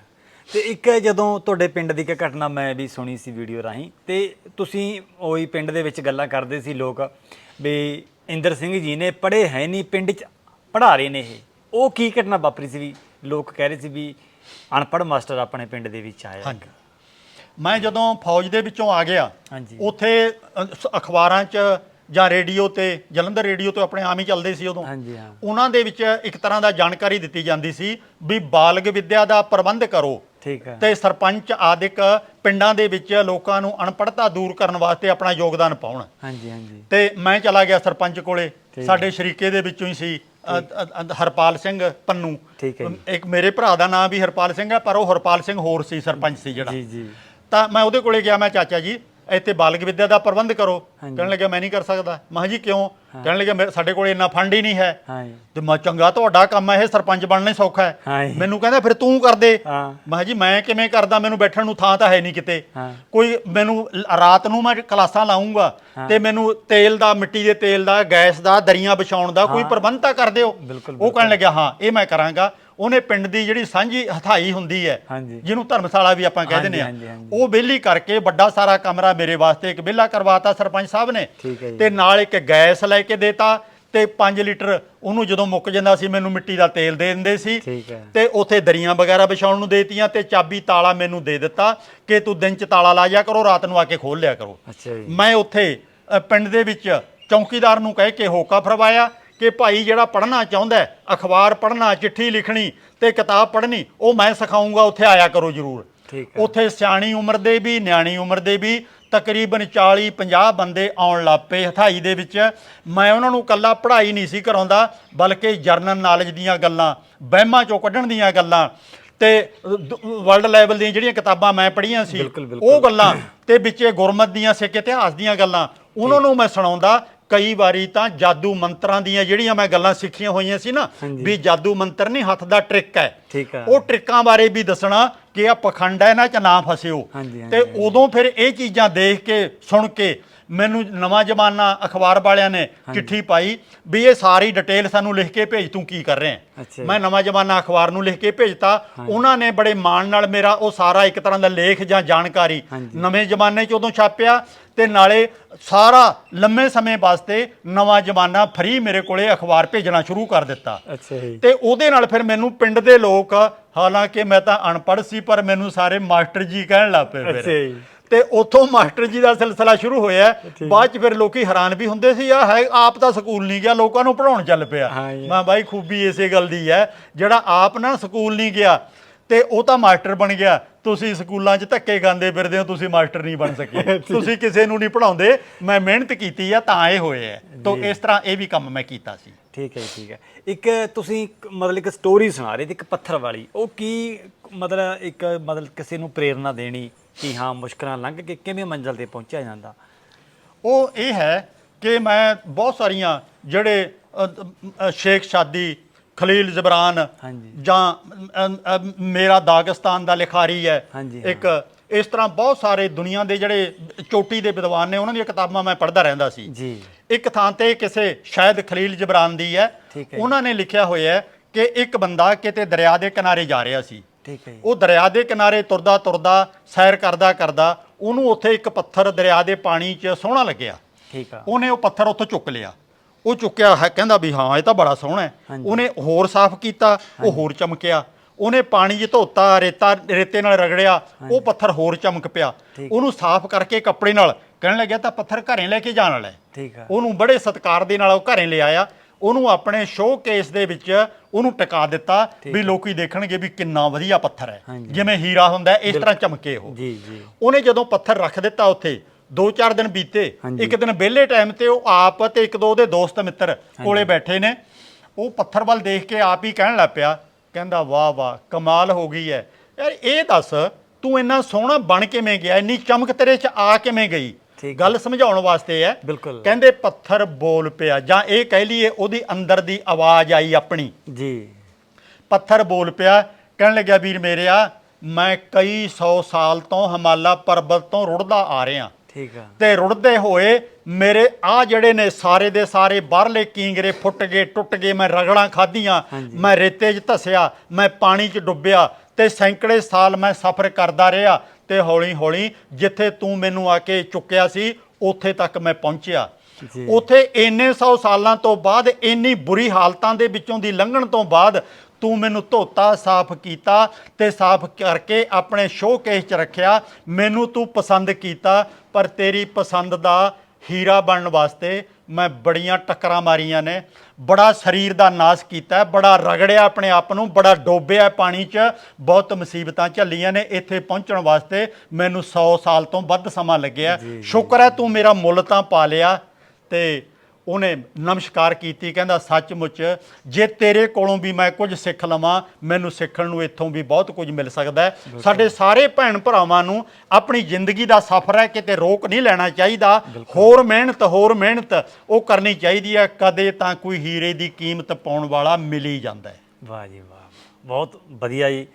ਤੇ ਇੱਕ ਬਾਪੂ ਜੀ ਗੱਲ ਹੋਰ ਆ, ਤੇ ਬਹੁਤਾ ਪੜ੍ਹੇ ਵੀ ਨਹੀਂ ਤੁਸੀਂ, ਜਦੋਂ ਤੁਸੀਂ ਸਕੂਲ ਹੀ ਨਹੀਂ ਗਏ, ਆਪਾਂ ਕੀ ਡਿਗਰੀ ਕਹਿ ਦਈਏ ਵੀ ਕੀ ਸਰਟੀਫਿਕੇਟ ਕਹਿ ਦਈਏ ਤੁਹਾਡੇ ਕੋਲ ਆ, ਤੇ ਇੱਕ ਪ੍ਰੋਫੈਸਰ ਕਿਵੇਂ ਬਣੇ ਤੁਸੀਂ? ਪ੍ਰੋਫੈਸਰ ਦੇ ਵੀ ਲੋਕਾਂ ਨੂੰ ਮਤਲਬ ਬੜਾ ਇੱਕ ਅਚੰਭਾ ਕਿ ਪ੍ਰੋਫੈਸਰ ਇੰਦਰ ਜੀ ਕਿਤੇ ਗਏ ਨਹੀਂ, ਨਾ ਕੋਈ ਡਿਗਰੀ ਆ, ਪ੍ਰੋਫੈਸਰ ਅੱਗੇ ਕਿਉਂ ਸ਼ਬਦ ਲੱਗਿਆ? ਜਦੋਂ ਪ੍ਰੋਫੈਸਰ ਮਨਜੀਤ ਸਿੰਘ ਅਕਾਲ ਤਖਤ ਦਾ ਜਥੇਦਾਰ ਬਣਿਆ ਸੀ 1993 ਦੇ ਵਿੱਚ, ਠੀਕ ਹੈ ਜੀ, ਪਹਿਲਾਂ ਉਹ ਕੇਸਗੜ੍ਹ ਆਨੰਦਪੁਰ ਦਾ ਜਥੇਦਾਰ ਸੀ, ਠੀਕ ਆ, ਤੇ ਮੈਂ ਉਹਨੂੰ ਇੱਧਰ ਦਾ ਜਥੇਦਾਰ ਬਣਨ ਤੋਂ ਇੱਕ ਚਿੱਠੀ ਲਿਖ ਦਿੱਤੀ ਮਨਜੀਤ ਸਿੰਘ ਨੂੰ ਕਿ ਜਥੇਦਾਰ ਜੀ ਤੁਸੀਂ ਪੰਥ ਦਾ ਆਹ ਕਰੋ, ਤੁਹਾਨੂੰ ਆਹ ਕਰਨਾ ਚਾਹੀਦਾ ਹੈ, ਤੇ ਬਹੁਤ ਕੁਝ ਮੈਂ ਆਪਣੇ ਜਜ਼ਬੇ, ਆਪਣੇ ਖਿਆਲਾਤ ਉਹਦੇ ਸਾਹਮਣੇ ਰੱਖ ਦਿੱਤੇ। ਠੀਕ ਆ, ਉਹਨੇ ਚਿੱਠੀ ਪੜ੍ਹ ਕੇ ਮੈਨੂੰ ਦੁਬਾਰਾ ਨਾਲ ਦੀ ਨਾਲ ਚਿੱਠੀ ਲਿਖੀ, ਕਹਿੰਦਾ ਫਿਰ ਮੈਨੂੰ ਆ ਕੇ ਤੂੰ ਮਿਲ। ਮੈਂ ਉੱਥੇ ਮਿਲਣ ਵਾਸਤੇ ਚਲਾ ਗਿਆ ਕਿ ਇੱਥੇ ਪਟਿਆਲੇ ਹੀ ਉਹ ਰਹਿੰਦਾ ਸੀ 2 ਫੇਸ ਦੇ ਵਿੱਚ। ਜਦੋਂ ਮੈਂ ਮਿਲਣ ਵਾਸਤੇ ਗਿਆ, ਕਹਿੰਦਾ ਹੁਣ ਫਿਰ ਚਿੱਠੀਆਂ ਤਾਂ ਲਿਖੀ ਜਾਂਦਾ, ਜੇ ਤੈਨੂੰ ਇੰਨਾ ਹੀ ਦਰਦ ਹੈ ਪੰਥ ਦਾ ਤਾਂ ਮੇਰੇ ਨਾਲ ਆ ਕੇ ਸੇਵਾ ਤੇ ਲੱਗ ਜਾ ਜੀ। ਮੈਂ ਕਿਹਾ ਜੀ ਠੀਕ ਹੈ, ਤੇ ਇਧਰੋਂ ਮੇਰਾ ਜਿਹੜਾ ਤੁਸੀਂ ਨੌਕਰੀ ਦਿਵਾਓਗੇ ਮੈਨੂੰ, ਕਿਉਂਕਿ ਘਰ ਦਾ ਗੁਜ਼ਾਰਾ ਤਾਂ ਚੱਲਣਾ ਪਊਗਾ। ਕਹਿਣ ਲੱਗਿਆ ਹਾਂ ਮੇਰਾ ਪੀਏ ਦਾ ਕੰਮ ਕਰੇਗਾ ਤੂੰ। ਮੈਂ ਕਿਹਾ ਜੀ ਪੀਏ ਨਹੀਂ, ਮੈਂ ਪ੍ਰੋਫੈਸਰ ਲੱਗਣਾ ਇੱਥੇ। ਕਹਿੰਦਾ ਉਹ ਵੀ ਆਪਾਂ ਟੌੜਾ ਸਾਹਿਬ ਨੂੰ ਕਹਿ ਕੇ ਕੰਮ ਕਰ ਲਵਾਂਗੇ। ਮੈਂ ਜੀ ਤਕਰੀਬਨ 6-7 ਮਹੀਨੇ ਬਿਨਾਂ ਤਨਖਾਹ ਤੋਂ ਇਹਦੇ ਨਾਲ ਕੰਮ ਕੀਤਾ। ਜਿੰਨੀ ਮੇਰੀ ਉੱਥੇ ਛੁੱਟੀਆਂ ਬਕਾਇਆ ਪਈਆਂ ਸੀ ਸਰਕਾਰੀ ਮਹਿਕਮੇ 'ਚ, ਉਹ ਲੈ ਲਈਆਂ। ਜਦੋਂ ਛੁੱਟੀਆਂ ਮੁੱਕ ਗਈਆਂ ਵਿਦਆਊਟ ਪੇ ਕਰ ਦਿੱਤਾ। ਮੈਂ ਕਿਹਾ ਵੀ ਹੁਣ ਘਰ ਦਾ ਗੁਜ਼ਾਰਾ ਕਿਵੇਂ ਚੱਲੂਗਾ, ਮੈਂ ਇਹਦੇ ਨਾਲੋਂ ਛੱਡ ਕੇ ਫਿਰ ਨੌਕਰੀ ਤੇ ਜਾ ਕੇ ਹਾਜ਼ਰ ਹੋ ਗਿਆ। ਫਿਰ ਮਨਜੀਤ ਸਿੰਘ ਆਪ ਤੇ ਹਰਸਿਮਰਨ ਸਿੰਘ ਆਨੰਦਪੁਰ ਵਾਲਾ, ਡਾਕਟਰ ਬਲਕਾਰ ਸਿੰਘ ਚੰਡੀਗੜ੍ਹ ਸਾਡੇ ਦਫ਼ਤਰ ਦੇ ਵਿੱਚ ਮੇਰੇ ਕੋਲੇ ਆਪ ਗਏ।